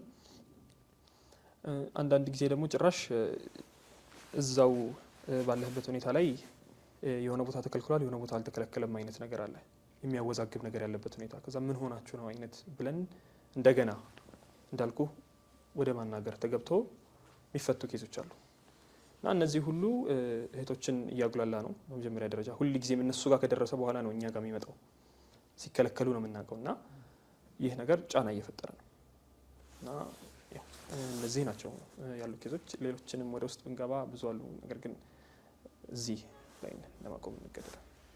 እንግዲህ በተለያየ ጊዜ ወንድማችን እንደገለጸው በተለያየ ጊዜ በተማሪዎች ላይ የሚፈጠሩ ሂጃብ ጋር ካለባበሳቸው ጋር በተገናኘ ሲከለከሉ የሚፈጠር ነገር አለ። ምናልባት እናንተ ያስተዋላችሁት የተመለከታችሁት በተማሪዎቹ ላይ የፈጠረው ተጽዕኖ ከሳይኮሎጂ ሊሆን ይችላል፣ እንዲሁም ከትምህርታቸው ላይ ሊሆን ይችላል። ምን ታዘባችሁ? እስኪ አንተ የተወሰነ ነገር ብትነግረን። መርሃባሽ ቢስሚላህ። ባይዘዌ እንትን ተጽዕኖ ተማሪዎች ላይ ብቻ አይደለም። አንደኛ ያው ሀገርም ላይ ከፍተኛ የሆነ ተጽዕኖ ይኖረዋል። ሁለተኛ እንደ አጠቃላይ የትምህርት ስርዓቱ ላይ ከፍተኛ ተጽዕኖ ይኖረዋል። ምክንያቱም ስፔሻሊ ሁላችንም የምናውቀው ሪያሊቲ አሁን ባለንበት ሲቹዌሽን፣ አሁን ባለንበት ሰዓት የትምህርት ስርዓታችን በጣም ተዳክሞ እንዴት አድርገን እናገግም፣ እንዴት አድርገን እንውጣ፣ እንዴት አድርገን የተሻለ የትምህርት ስርዓት እንገንባ፣ እንዴት አድርገን ወደዚያስ ደረጃ እንሸጋገር ብለን እያሰብንበት ተብሎም የተለያዩ ውይይቶችና ክርክሮች እየተደረገበት ያለ ሰዓት ነው። በዚህ ሁኔታ ውስጥ መማር የሚገባቸውን ተማሪዎች አግባብነት በሌለው ስርዓት በሌለው በሆኑ የኦፊሻሎች ወይም ደግሞ መንግስት ባለስልጣናቶች የግል ፍላጎት ምክንያት ተማሪዎች በመጀመሪያ ደረጃ ይህንን ነገር አጀንዳ አድርገው መውሰዳቸው፣ በሁለተኛ ደረጃ ትምህርት አቋርጠው መውጣታቸው፣ ማህበረሰቡ ደጋግሞ ስለዚህ ጉዳይ መወያየቱ፣ በዚህ ምክንያት ጊዜውን ማባከኑ ለሀገርም ከፍተኛ የሆነ ኪሳራ ነው። በገንዘብ ቢተመን ብዙ ሚሊየንስ ኤንድ ቢሊየንስ ሊሆን የሚችል ገንዘብ በስነ ልቦናም የሀገር እድገትንም ወደ ኋላ ከማጓተት አንጻር ከፍተኛ የሆነ ተጽዕኖ ሊኖረው በሚችል መልኩ ተጽዕኖ አለው ለትምህርት ስርዓቱም ለሀገር።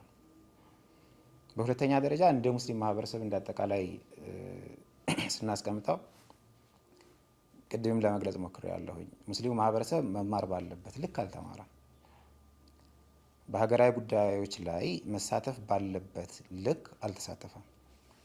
ሰው አሁንም ልጆቹ ተማሪዎቹ በእነዚህ ምክንያቶች እነዚህ አይነት ጫናዎች ደርሰውበት ከትምህርት ወደ ኋላ መቅረታቸው በሀገራዊ ጉዳዮች ላይ በሚኖሩ ተሳትፎም ላይ በተመሳሳይ ወደ ኋላ የሚያስቀረው ተጽዕኖ ይኖረዋል።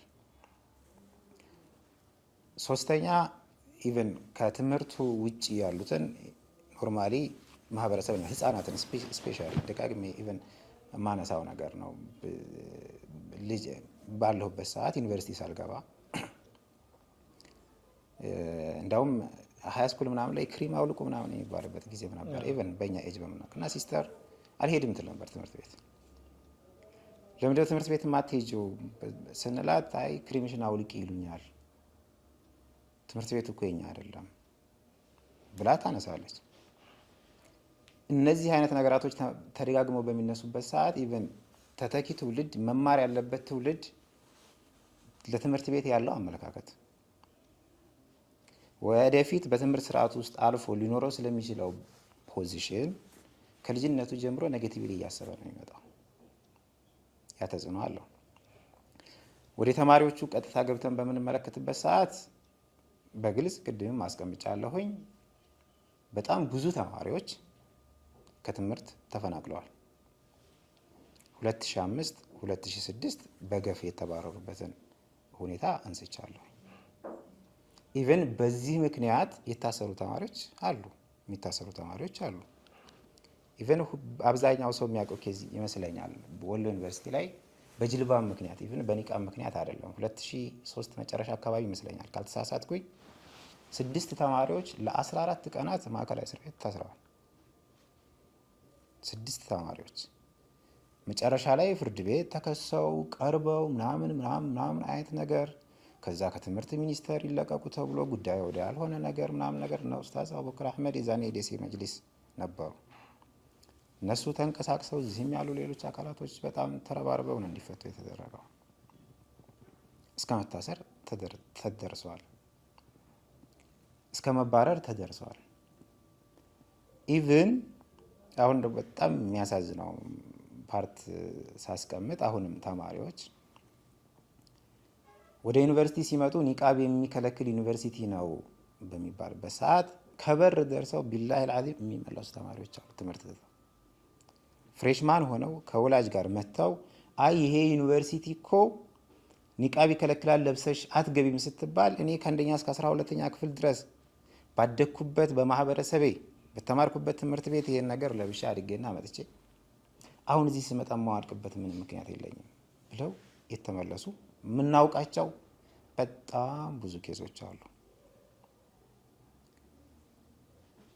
በሶስተኛ ደረጃ ኢቨን ይሄንንም ዲላ ዩኒቨርሲቲ የሚማር ወንድሜ ነው የነገረኝና እንዳልኩት መጡ ዩኒቨርሲቲ ከመጡ 2006 አካባቢ ነው። በኒቃብ ምክንያት አትገቡም ተባሉ። ሊመለሱ ቢሉ ቤተሰብ አይፈቅድላቸው። 3 ተማሪዎች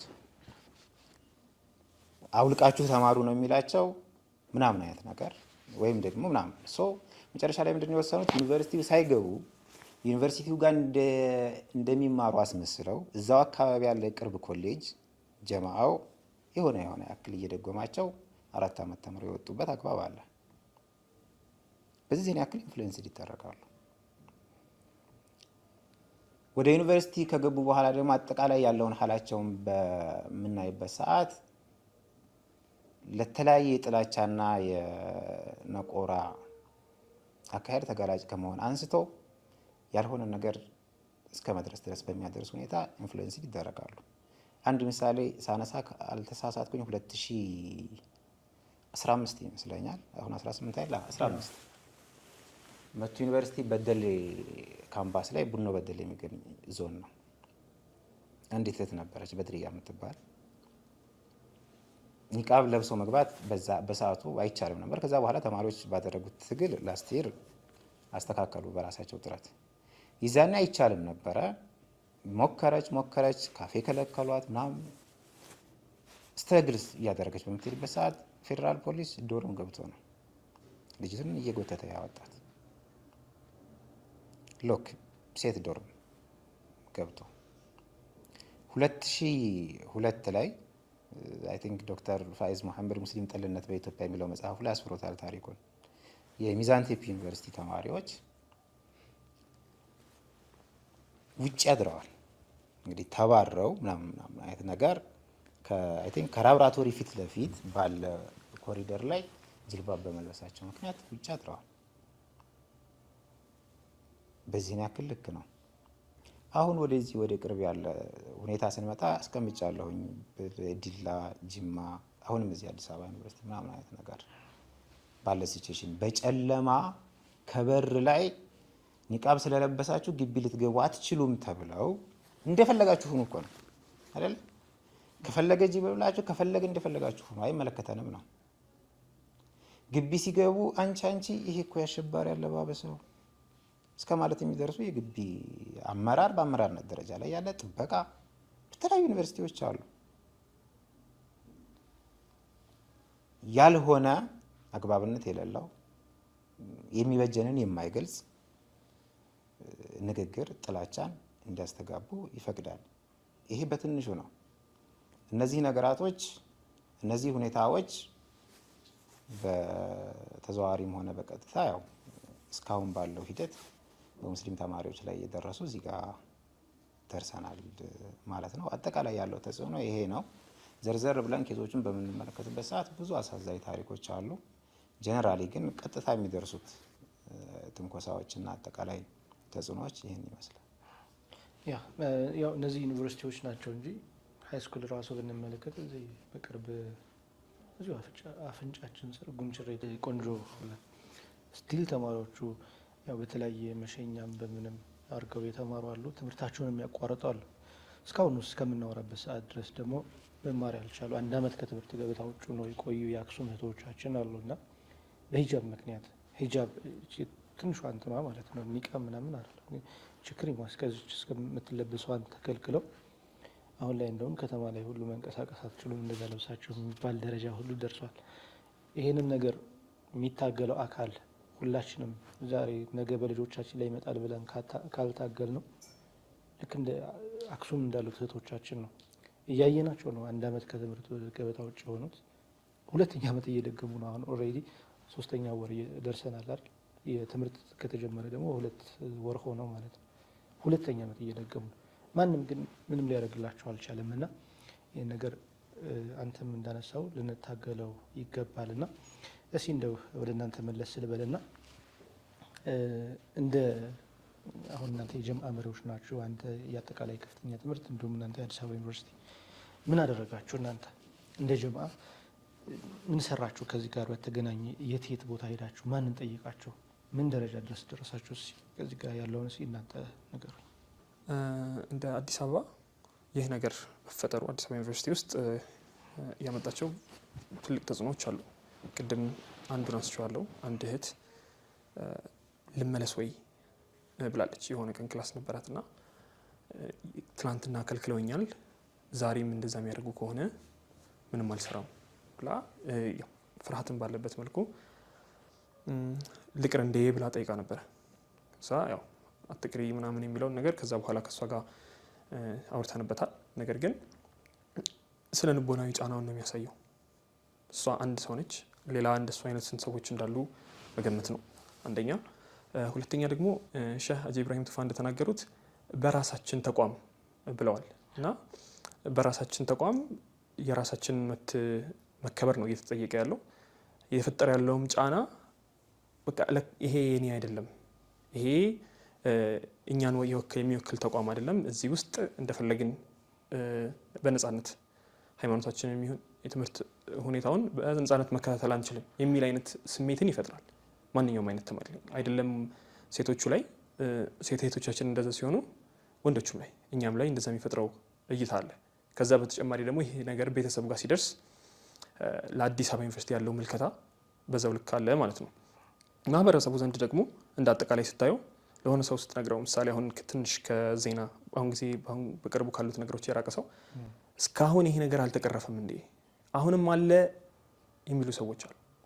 ከዚህ በፊት ያው እነሱ ሲማሩ ታግለው ተምሮ ሊሆን ይችላል እና ይሄ ራሱን ነገር ቅድም እንዳለው 30 ዓመት 50 ዓመት እና የዛን ጊዜ የታገሉ ሰዎች አሁንም ሲያዩት ሸብተው ምናምን ሲያዩት አሁንም ይሄ ነገር አለ ነው የሚሉት እና እዛ ድረስ ነው የኛ የመብት ጥሰት ታች ወርዶ ተጽዕኖውን እያሳደረ ያለው። ተማሪዎች ላይ ደግሞ ያሉ ተማሪዎች ላይ አዲስ አበባ ዩኒቨርሲቲ በዚህ ያባረራቸው ተማሪዎች የሉ ጫናው እነሱ ዘንድ ስነ ልቦናዊና ትምህርት ላይ ያለውን ሁኔታ በጣም የሚቀንስ ሆኖ ነው ያለው ማለት ነው። እኛ ምን አድርገናል ወዳልከን ጥያቄ ስመጣ ተማሪ እንደመወከላችሁ ምን አድርጋችኋል አልከው። ከቅድም እንዳልነው ግቢ ላይ በር ላይ ጀምሮ ሴኪሪቲ በየቀኑ ብዙ ይቀያየራል አዲስ አበባ ዩኒቨርሲቲ ላይ። ሌሎቹ ላይ ብዙ ኢንፎርሜሽን ባይኖረኝም ከሴኪሪቲ ኃላፊዎቹ ከነሱ ከራሳቸው ከሴኪሪቲዎች ከነሱ ኃላፊዎች ጀምሮ ፕሬዝዳንት ኦፊሱ ድረስ ሄደናል፣ አወያይተናቸዋል። ይህ እኛን ለሚመለከተው ወደ ላይ አስተላልፉት ባሉ ጊዜ ከላይ ያሉትን ሄደናል። እስከዛ ድረስ መጨረሻ ሄደን መጨረሻ ላይ ፕሬዝዳንቱና ቫይስ ፕሬዝዳንቶቹ ባሉበት ምክትል ፕሬዝዳንቶቹ ባሉበት ተቀምጠን ተወያይተናል እና መፍትሄ አምጡ ብለው እነሱ ሜዳውን ወደኛ መጨረሻ ላይ ከዚህ በፊት እንዳነሳ ነው ምክንያቶቻቸውን ከዘረዘሩልን በኋላ እሺ እናንተ መፍትሄ አምጡ ብለው ሜዳውን ወደኛ ገፍተውት እኛም መፍትሄ ከዚህ በፊት የነበሩ ሌላ ቦታ ላይ ያሉ ልምዶችን አሁን እንደተነሳው ቤተ መንግስት እንኳን እንደዚህ አይነት ሁኔታዎች አሉ። ባንኮች ላይ ያሉ ሁኔታዎችን ገልጸን ሙሉ ሶሉሽን ለማምጣት ሞክረናል። እንደተባለውም ከቴክኖሎጂ ጋር እንኳን የተገናኙ መፍትሄዎችን ለማስረዳት ሞክረናል። ይህ እውነቱን ለመናገር የኛ ኃላፊነት አልነበረም። ቴክኖሎጂ ማለት አይጠበቅብንም፣ ቴክኖሎጂዎች እንደዚህ ያደርጉ ማለት አይጠበቅብንም። መፍትሄውን ማመቻቸት የነበረበት ዩኒቨርሲቲው ነው። ዩኒቨርሲቲው የጠራው የአዲስ አበባ ተማሪን ብቻ አይደለም። ከደቡብ የሚመጣለ፣ ከሰሜን የሚመጣለ፣ ከተለያዩ ደግሞ ትንሽ ከመሀል ሀገር ራቅ የሚሉ አፋር፣ ከጋምቤላ አካባቢ የሚመጡ ወንድምና እህቶች አሉ እና የራሳቸው ባህል አላቸው። ያንንም አስተናግዳለሁ ብሎ ነው የመጣው። ሙስሊሞችንም ሲቀበል እነሱንም እንደ ሙስሊምነታቸው አክብሮ ነው የጠራቸው። ስለዚህ ያን በሚያደርግበት ሰዓት መፍትሄ መፈለግ የነበረበት ራሱ ነው። እንዳልነው ደግሞ መፍትሄው አለ። ሴት ብቻ ነች ሴትን የምትፈትሸው። እኔ ወንድ ሁኜ ቦርሳዬን ተሸክሜ ስገባ አንድ ሴት አቁማ እኔን መጠየቅ አትችልም። ወንድ መኖር አለበት በትምህርት ቤቱ ሕግ መሰረት። ያ ባለበት ሁኔታ ለምንድን ነው ሴት ፈታሽ እንድትፈትሻት የማይደረገው? ምንም እኮ ይሄ ሁሉ ንግግር አያስፈልግም። ዝም ብለን እየተዟዟርን ነው አንዳንድ ያለ ነው እንጂ ፊት ለፊት ያለ ለማንም የማይሰወር የሆነ ነገር ነው እና በዚህ ጉዳይ ላይ እንዳልነው ከፕሬዝዳንቱም ጋር ከፕሬዝዳንቱ እና ከቫይስ ፕሬዝዳንቶቹ ጋር አውርተን መፍትሄ አቅርበን መጨረሻ ላይ ደብዳቤ ያስገብተንላቸው ነበር። ያለፈው ዓመት እንደውም የተለያየ ነው። መፍትሄ ዝም ተባልን። ይህ ዓመት መጣ። በዚህ ዓመት እንደገና ነገሩ አገረሸ። አሁንም ጥያቄያችንን እየጠየቅን ነው። ጥያቄው አልተመለሰም። በትምህርት ቤቱ በኩል ያለው እዚህ ድረስ ሄደናል። ከዛ ውጭ ትምህርት ሚኒስቴር የሰላም ሚኒስቴር ሄደናል። የአዲስ አበባ መጅሊስ ሄደናል። የፌዴራል መጅሊስ ሄደናል እና እነሱንም ባሉት ሁኔታዎች ላይ አወያይተናቸዋል።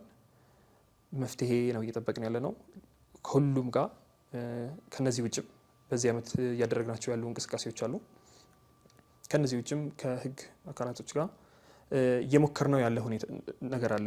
በተቻለ መልኩ ይህንን ነገር ሰላማዊ በሆነ መንገድና ይሄ ኮንሲኩዌንሱ ወይ ደግሞ መጨረሻ ላይ የሚመጣው ውጤት በጣም በትንሽ ኪሳራ በተቻለ በትንሽ ኪሳራ እንዲሆን በሁለታችንም በኩል በዩኒቨርሲቲውም በኩል ዩኒቨርሲቲው ምንም ሳያጣ ተማሪዎችም ከትምህርት ገበታቸው ሳይስተጓጎሉ ለማድረግ የምንችለውን ያክል በሰላማዊ መንገድ እየሞከርን እንገኛለን። ቢስሚላህ እንደ ከፍተኛ ትምህርት ተቋማት ሙስሊም ተማሪዎች ህብረት ስፔሻሊ መጀመሪያ ላይ እንደጠቀስኩት ዋና ዓላማው የሙስሊም ተማሪዎች የመብት ትግል ጥያቄዎች መፍትሄ እንዲያገኙ እስኪያገኙ ድረስ መጠየቅና መታገል ነው። በዚህ አግባብ መንቀሳቀስ ከጀመር አይ ቲንክ 4 ዓመታት ተቆጥረዋል። በነዛ ሂደቶች ውስጥ ይፋ ባይወጡም በተለያዩ ዩኒቨርሲቲዎች ውስጥ የተለያዩ ኬዞች ነበሩ። ኢቨን ላስት ይር ወደ 14 አካባቢ ዩኒቨርሲቲዎች ላይ ተማሪዎች መብታቸውን ሲጠይቁ ነበረ፣ ኢሹዎቹን ቢለያዩ ማለት ነው። በነዛ ሁኔታዎች ውስጥ እኛ በመጀመሪያ ደረጃ ተማሪዎች መብታቸውን እንዲያውቁ ለመስራት እንሞክራለን። በሁለተኛ ደረጃ ደግሞ መስመር ሳይስቱ ሰላማዊ በሆነ መንገድ መብቶቻቸውን እንዲጠይቁ አድቫይዝ ለማድረግ እንሞክራለን። ኢቨን ያው ችግሩ የተፈጠረበት ቦታ ድረስ ሄደን ከጀማ አመራሮች ጋር እንዲሁም ከሁሉም የጀማ አባል ተማሪዎች ጋር ለመወያየት ሀሳብ ለመስጠት በፌዴራል መጅሊስና በእነርሱ መካከል ድልድይ ሆነን ጉዳያቸውን ጥያቄዎችን ለፌዴራል መጅሊስ ለማድረስ እዚህ በፌዴራል ደረጃ ላሉ የፌዴራል ተቋማት ጥያቄዎቻችን አድርገን ለማቀበልና መፍትሄ ለማቅረብ ለማምጣት ስንሰራ ቆይተናል።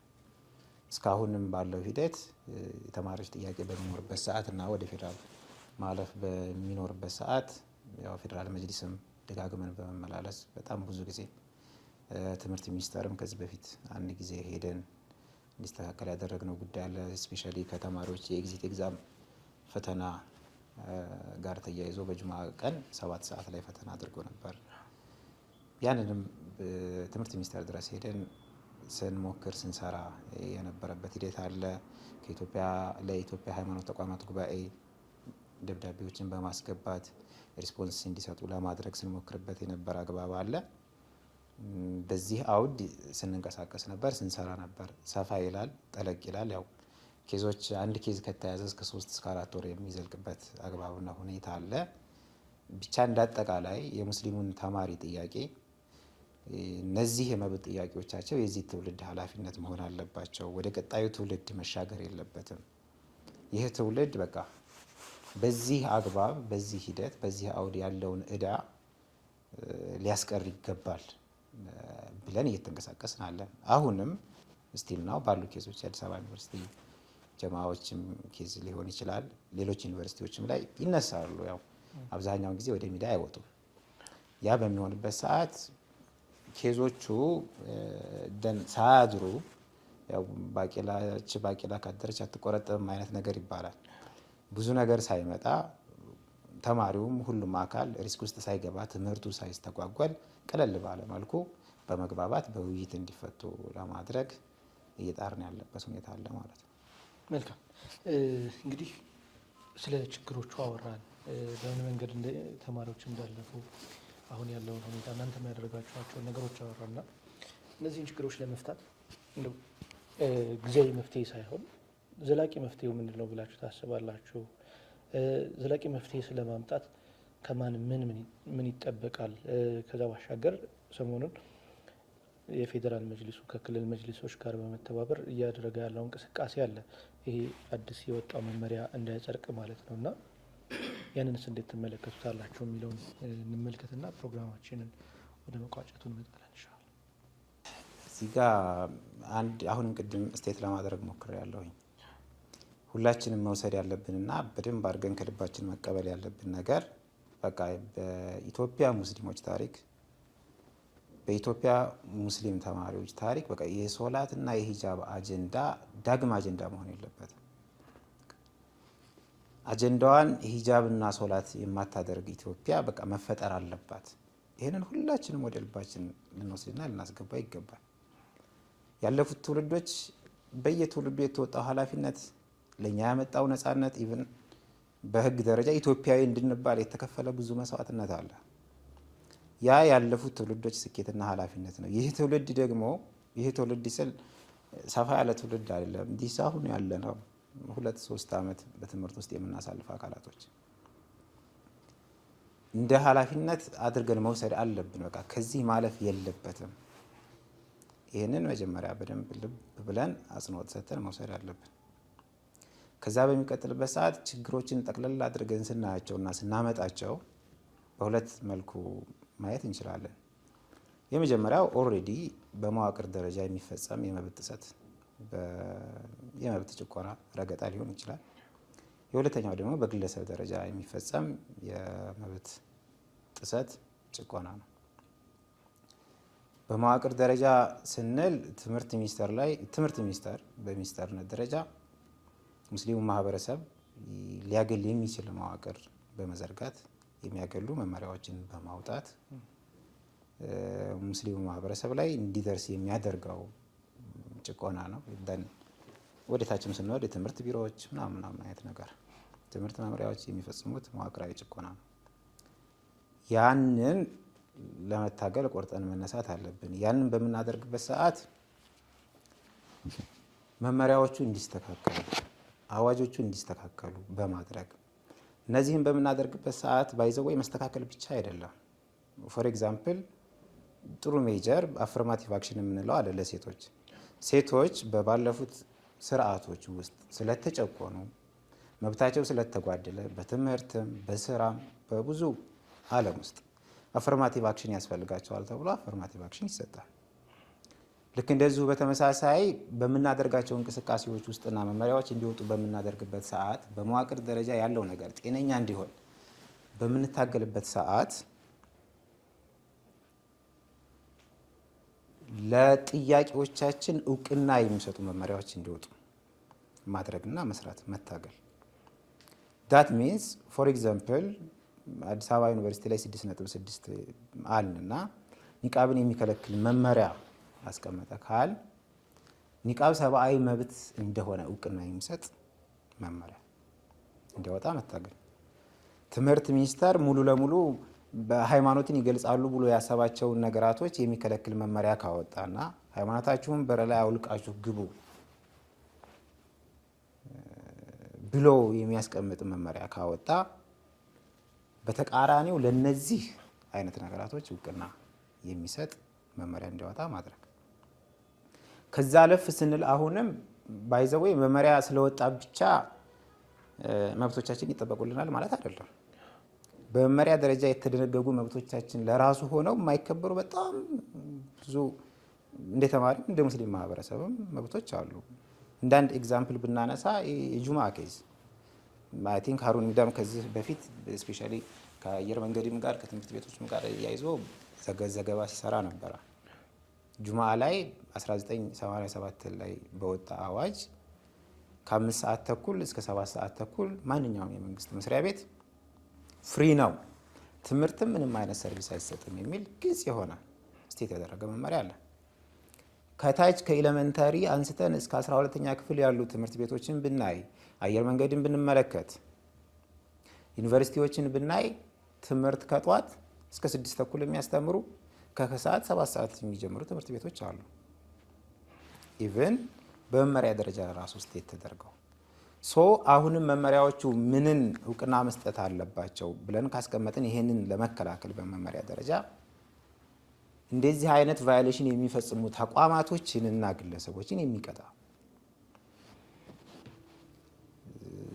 ሙስሊም ሴትን በኒቃቧ ምክንያት ጭቆና የሚያደርስ ግለሰብ ካለ፣ ጥላቻ ንግግር የሚያደርግ ግለሰብ ካለ፣ መብቷን የሚጥስ ግለሰብ ካለ ተጠያቂ ይሆናል የሚል መመሪያ እንዲገባ፣ በጁማ ኬዝም ቫዮሌት የሚያደርግ ካለ በሌሎችም በምንዘረዝራቸው የመብት ጥያቄዎቻችን ውስጥም የሚጥስ ነገር ካለ አሁንም እውቅና የሚሰጥ ተብሎ መመሪያ ውስጥ እንዲገባ በትምህርት ሚኒስቴርም ደረጃ በታች ባሉ የትምህርት ተቋማት በሚወጡ ደንቦችም ደረጃ ስቴት እንዲደረግ መታገል። ደን ሲያልፍም ዲሲፕሊን ሩሎች አሉ በየተቋማቱ። እነዛ ዲሲፕሊን ሩሎች የዲሲፕሊን ጥፋት ሊኖር ይችላል ተብሎ ኤክስፔክት በሚደረግባቸው ኤሪያዎች ላይ ነው የመቅጫ ደንቦቻቸውን የሚያስቀምጡት። አሁንም በዚህ አግባብ በእነዚህ በዘረዘርናቸው ጉዳዮች ላይ የመብት ጥሰት የሚፈጽሙ አካላትን ይሄ ተብሎ ስቴት የተደረገ የዲሲፕሊን ቅጣት እንዲደርስባቸው ማስቀመጥ። እነዚህን አሁን ያስቀመጥናቸውን ነገር ከዚህ በፊትም የአዲስ አበባ ዩኒቨርሲቲ ጀማዓዎች ላስገቧቸው ተቋማቶች በጻፏቸው ደብዳቤዎች ውስጥ የዘረዘሯቸው። እኛም እንደ ከፍተኛ ትምህርት ተቋማት ሙስሊም ተማሪዎች ህብረት ከሌሎች አካላቶች ጋር ስንነጋገር ደብዳቤዎችንም ስንጽፍ ለሙስሊም ተማሪዎች እነዚህ ነገራቶች ሪስፔክት ሊደረጉ ይገባል ብለን ያስቀመጥናቸው ናቸው። ከዚያ ባሻገር አሁንም እነዚህ ሶስቱን ነገራቶችም እውቅና የሰጡ መመሪያዎችና ደንቦች ተዘጋጁ ማለት የሙስሊሙ ተማሪ መብት ይከበራል ማለትም አይደለም። በግለሰብ ደረጃ ግለሰባዊ ጭቆናና ግለሰባዊ የመብት ጥሰት የሚፈጽሙ ሙስሊሙን ማህበረሰብ መበደልና ትንኮሳ መፈጸም በሱ ላይ እንዳመል የሆነባቸው ግለሰቦችና አካላቶች አሉ። እነዚያን አካላቶች እስከ መጨረሻው ድረስ ደግሞ መታገል ያስፈልጋል፣ ኤግዘምፕለሪ በሆነ መንገድ። ቢኮዝ ፎር ኤግዛምፕል እናንሳ፣ ቅድም የጉንችሬ እንበል የአክሱም እህቶቻችን ላይ እየደረሰ ያለ በደል ጉንችሬ ላይ ለ2 ዓመታት ያክል በሆኑ ግለሰቦች ምክንያት ሰብአዊ መብታቸው ተገፈፈ። አክሱም ላይ አሁንም ከ1 ዓመት በላይ በሆኑ ግለሰቦች ምክንያታቸው ምንም ይሁን ሰብአዊ መብታቸው ተገፈፈ። ደን ታገልን መጨረሻ ላይ መብታቸው ተከበረ። እርፍ ካለና እነዚያ አካላቶች ተጠያቂ ካልተደረጉ እንግዲህ በአንድ ግለሰብ ምክንያት ከመጅሊስ እስከታች ተራ ተማሪ ድረስ ንቅናቄ አድርጓል። ጊዜውን አጥቷል፣ ገንዘቡን አጥቷል፣ ሚዲያዎች የአየር ሰዓት ሰጥተዋል። ያ ሁላ ጠፍቷል፣ ወድሟል። በማን ምክንያት ካል በአንድ ግለሰብ ምክንያት ነው። የሆነ ጥበቃ ሆኖ የሚጠብቅ አካል ለምሳሌ የሚፈጠሩ ኬሶች አሉ ብዙ ጊዜ ዩኒቨርሲቲዎችም ላይ ትምህርት ቤቶች ላይ የሆነ ጥበቃ ሲነሽጠው ቅሞም ሊሆን ይችላል፣ ጠጥቶም ሊሆን ይችላል። አትገቡም ብሎ ያግዳል። አትገቡም ተብሎ ሲያግድ ይሄ ትምህርት ቤት ከለከለ ይባልና በጣም ይጮሃል። ከተጮኸ በኋላ ትምህርት ቤቱ አልከለከልኩም ብሎ ተማሪዎች 3፣ 4፣ 5 ቀናት ከተብላሉ በኋላ እንዲገቡ ይደረጋል። ጥበቃ ግን ምንም አይደረግም። ከአንድ ሴሚስተር በኋላ ከወር በኋላ ጥበቃው ያንን ነገር ቢከለክልም በተመሳሳይ ሁኔታ ነው የሚያልፈው። እስከላይ ድረስ ይሰራል ይሄ ነገር። እነዚህን አካላቶች በህግ አግባብ በፍርድ ቤትም ሊሆን ይችላል፣ በአስተዳደራዊ መንገድም ሊሆን ይችላል እንዲቀጡ፣ እንዲጠየቁ፣ መማሪያ እንዲሆኑ በግለሰብ ደረጃ መትጋትና መስራት። ይህን እያደረግን ስንሄድ እየተለማመዱት ይመጣሉ። አይ ቲንክ እነሱም ቸግሯቸው ነው የተናገሩት፣ የሰሙት፣ የያዙት። ጥላቻም ሊሆን ይችላል፣ የተለያየ ነገር ሊኖራቸው ይችላል፣ ተልእኮም ሊሆን ይችላል። እየተለማመዱትና ዲፌንድ እያደረግናቸው በምንሄድበት ሰዓት መፍትሄ የሚኖሩበት አግባብ ይኖራሉ። ይህን ግን በደንብ አድርገን መስመር ማስያዝ አለብን። በዚህ ጉዳይ ላይ በጣም የሚገርመኝና የሚያጅበኝ ነገር በሪስፖንሲቢሊቲ ደረጃ እንደው ካየ ነው ሪስፖንሲብል የሆነ አካል ካለ የመጅሊስ ብቻ ኃላፊነት አይደለም። ቅድም ለመጥቀስ ሞክሬያለሁ። በመጀመሪያ ደረጃ ይህንን ነገር አዳምጦና ሰምቶ ለትምህርት ስርዓቱ አይበጅም ብሎ ማስተካከል ያለበት ትምህርት ሚኒስቴር በራሱ በሚኒስቴር ደረጃ በጀት ተበጅቶለት ደሞዝ እየተከፈላቸው የተቋቋመው ጤናማ የሆነ ትምህርት እና የትምህርት ስርዓት ለማህበረሰቡ ያስፈልጋል ስለተባለ ያን ሪስፖንሲቢሊቲ መውሰድ አለባቸው። በዚያ አግባብ ምንድነው የተማሪው ጥያቄ? ምንድነው የሙስሊሙ ተማሪ ጥያቄ? የትኛውን ብናስተካክልለት የትኛውን ብንጠግንለት ነው የተቻለ ትምህርት? አይ ቲንክ ጥራት ያለው ትምህርት ለሁሉም ነው የሚለው የነሱም መፈክርና ስሎጋናቸው። ለሁሉም ሲል እኮ አይ ቲንክ ኢት ኢንክሉድስ ኦልሶ ሙስሊሞችን ያካትታል። እንዴት አድርገን ነው ልናቀርብላቸው? የሆነን ማህበረሰብ ግማሽ የሆነን ማህበረሰብ አግልለህ ለሁሉም ጥራት ያለው ትምህርት እየሰጠው ነው ማለት ፌዝ ነው፣ ያለውንም ተቋም አይመጥንም። ትምህርት ሚኒስቴር ፕራይመሪሊ ያዳምጥ፣ ይስማ። ምንድነው ያለው ነገር? ለምንድነው ቅሬታ? እኛ ሄደን መጠየቅ የለብንም። ባይዘው እንደው ጥሩ ተቋም ቢኖረን ኖሮ መስሪያ ቤቱ ንጹህ ቢሆን ኖሮ እኛ ሄደን መጠየቅ የለብንም።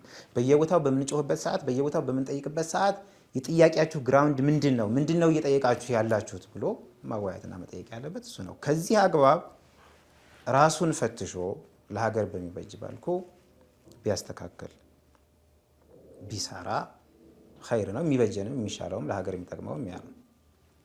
ከዚህ ያለፍ ስንል የመብት ጥሰቶች በሚደርሱበት ሰዓት ሊሰሩ የተቋቋሙ ስታብሊሽ የተደረጉ የሚኒስቴር መስሪያ ቤቶችም የሰብአዊ መብት ተቋማቶችም አሉ። የሴቶችና ጉዳዮች አለ ተቋም ሂር ያም የተቋቋመው ለሁሉም የማህበረሰብ አካል ነው።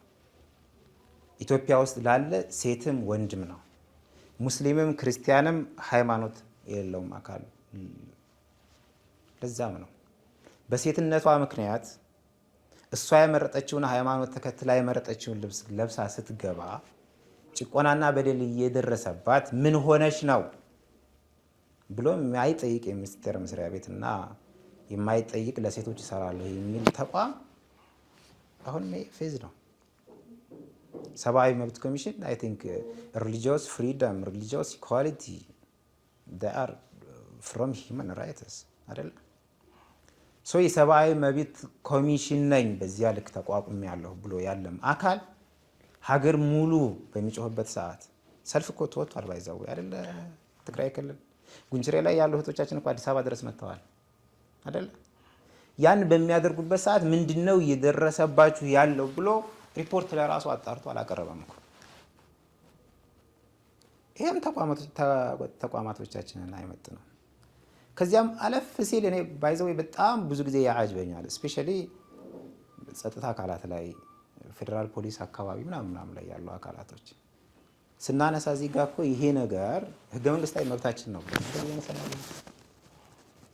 በትምህርት ስርዓት ውስጥ ያሉ አካላቶች ከላይ ጀምሮ ያሉ አካላቶች አይ ቲንክ ትላንት የአዲስ አበባ መጅሊስ ለራሱ ስቴት አድርገዋል።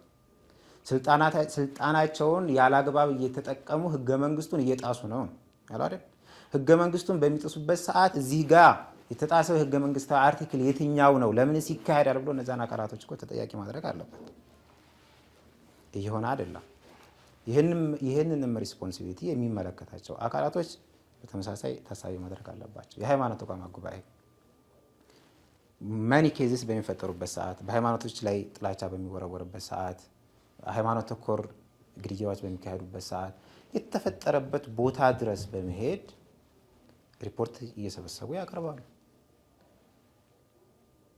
ማን ያደረገው ብለው እስከ መክሰስ ድረስ ሄደው ተጠያቂ ያደርጋሉ።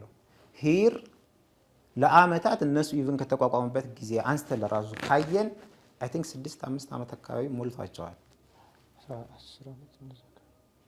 ሆናቸዋል።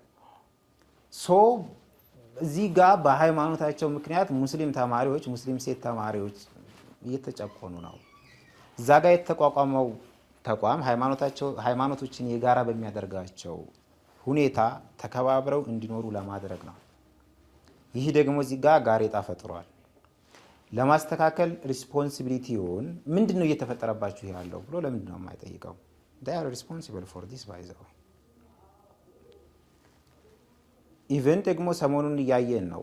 ኖርማሊ ስፔሻሊ አሁን ፕሮፌሰር ብርሃኑ ነጋ አዳማ ላይ የተናገሩት ንግግርና ያንን ተከትሎ ከፌደራል መጅሊስ እንተን ከክልል መጅሊሶች ከአዲስ አበባ መጅሊስ እየቀረበ ያለ ከፍተኛ ሆነ ቅሬታ አለ። የሀጂ ሱልጣን አማን ኢባ ኢቨን ስቴት እያደረጉት ነበረ። ምንድነው በመረጥነው መንግስት ውስጥ ሆኖ ያልመረጥነው አስተሳሰብና ግለሰብ እንዲጨቁነና መብታችንን እንዲረግጥ አንፈልግም። ሙስሊሙን ማህበረሰብ ከመንግስት እየተገለለ ነው ወይም ደግሞ መቃቃርና መራራቅ እየመጣ ነው። በዚህ አስፔክት ላይ ያለው መንግስት ወይም ደግሞ መንግስታችንን እያስተዳደረ ያለው ፓርቲ ብልጽግና ፓርቲ ስፔሻሊ የብልጽግና ፓርቲ ሊቀመንበር ፕሬዚዳንት ጠቅላይ ሚኒስትር አብይ አህመድ አስቸኳይ የሆነ እርምጃ ወስደው ለምንድነው ማስተካከያ የማያደርጉት? ኢዝ አነዘር ኩዌስችን ባይ ዘ ዌይ። አሁን እዚህ ጋር ያነሳኋቸው የመንግስት ተቋማቶች ለዚሁ ፐርፐዝ የተቋቋሙ ተቋማቶች ቀናነት ካላቸው ኦቨርናይት ማስተካከል ይቻላል። መመሪያ አለ፣ ያችን መመሪያ መሰረዝ ማስቀመጥ፣ ንግግር አለ፣ በስህተት የተነገረ ንግግር ይቅርታ ብሎ ማስተካከል። خلاص ሀገር እንዲህ ነው የሚያምርባት፣ ሀገር እንደዚህ ነው የሚቀጥለው ያለ። ይህ ሁሉ ተዘርዝሮ ደግሞ ቀናነቱም ከጠፋ አይ ሁል ጊዜ እንደተገፋችሁ እንድትቀጥሉ ነው የምንፈልገው የሚባል ከሆነ ደግሞ we haven't a choice ሰላማዊ በሆነ መልኩ ህግና ስርዓትን በተከተለ መልኩ መጠየቅና መታገል ግዴታችን ነው። ስፔሻሊ የሙስሊሙ ተማሪ ግዴታ ነው። እየደረሰበት ያለውን ነገር ዝም ማለት የለበትም። ይሄ ነገር እየደረሰብኝ ነው፣ ይሄ ነገር መብቴ ነው፣ ይሄ ነገር ሊመለስልኝ ይገባል፣ ማግኘት አለብኝ፣ በዚህ ሁኔታ መቀጠል የለብኝም ብሎ መጠየቅ አለበት። ያ ከሆነ በአላህ ፍቃድ ከመሪ ተቋማችን ጋር በሚኖር መናበብና ትግል የሙስሊም ተማሪዎች ጥያቄ፣ የሙስሊም ተማሪዎች የመብት ትግል ታሪክ ይሆናል። ቀጣዩ ትውልድ ይህን ጥያቄ ዳግመኛ የሚያነሳበት ምንም አግባብ አይኖርም ማለት ነው። እየተከታተላችሁ ያላችሁት የተከበራችሁና የተወዳጃችሁ ተመልካቾቻችን እየተከታተላችሁ ያላችሁት እንግዲህ በሂጃብ እንዲሁም አጠቃላይ በኢስላማዊ አለባበስ ዙሪያ በተለይ ተማሪዎች የደረሰባቸው ያለው ተጽዕኖና ዘላቂ መፍትሄው ምንድን ነው በሚለው ነው። ከአዲስ አበባ ዩኒቨርሲቲ ተማሪዎች እንዲሁም ከሀገር አቀፍ የከፍተኛ ትምህርት ተቋማት የሙስሊም ተማሪዎች ጀማ ተወካይ ጋር ቆይታ እያደረግን ያለ ነው። ወደ መቋጫው ደርሰናል። ምናልባት እንደ ዘላቂ መፍትሄው ምንድን ነው በሚለው ወንድማችን ማህፉዝ የሚጨምረው ሀሳብ ካለ። ዘላቂ መፍትሄ የሚለውን ስናነሳ ግልጽ በሆነ መልኩ መደረግ አለበት ብዬ ማስበው አንደኛ ነገር መመሪያው መውጣት ነው። እስካሁን ያጨቃጨቀን ያለውም ተመሳሳይ ነገር ስለሆነ ማለት ነው። በተለይ በአዲስ አበባ ወደ አዲስ አበባ ዩኒቨርሲቲ ስንመጣ ሙሉ ለሙሉ እያጨቃጨቀን ያለው አንደኛ መመሪያ ነው።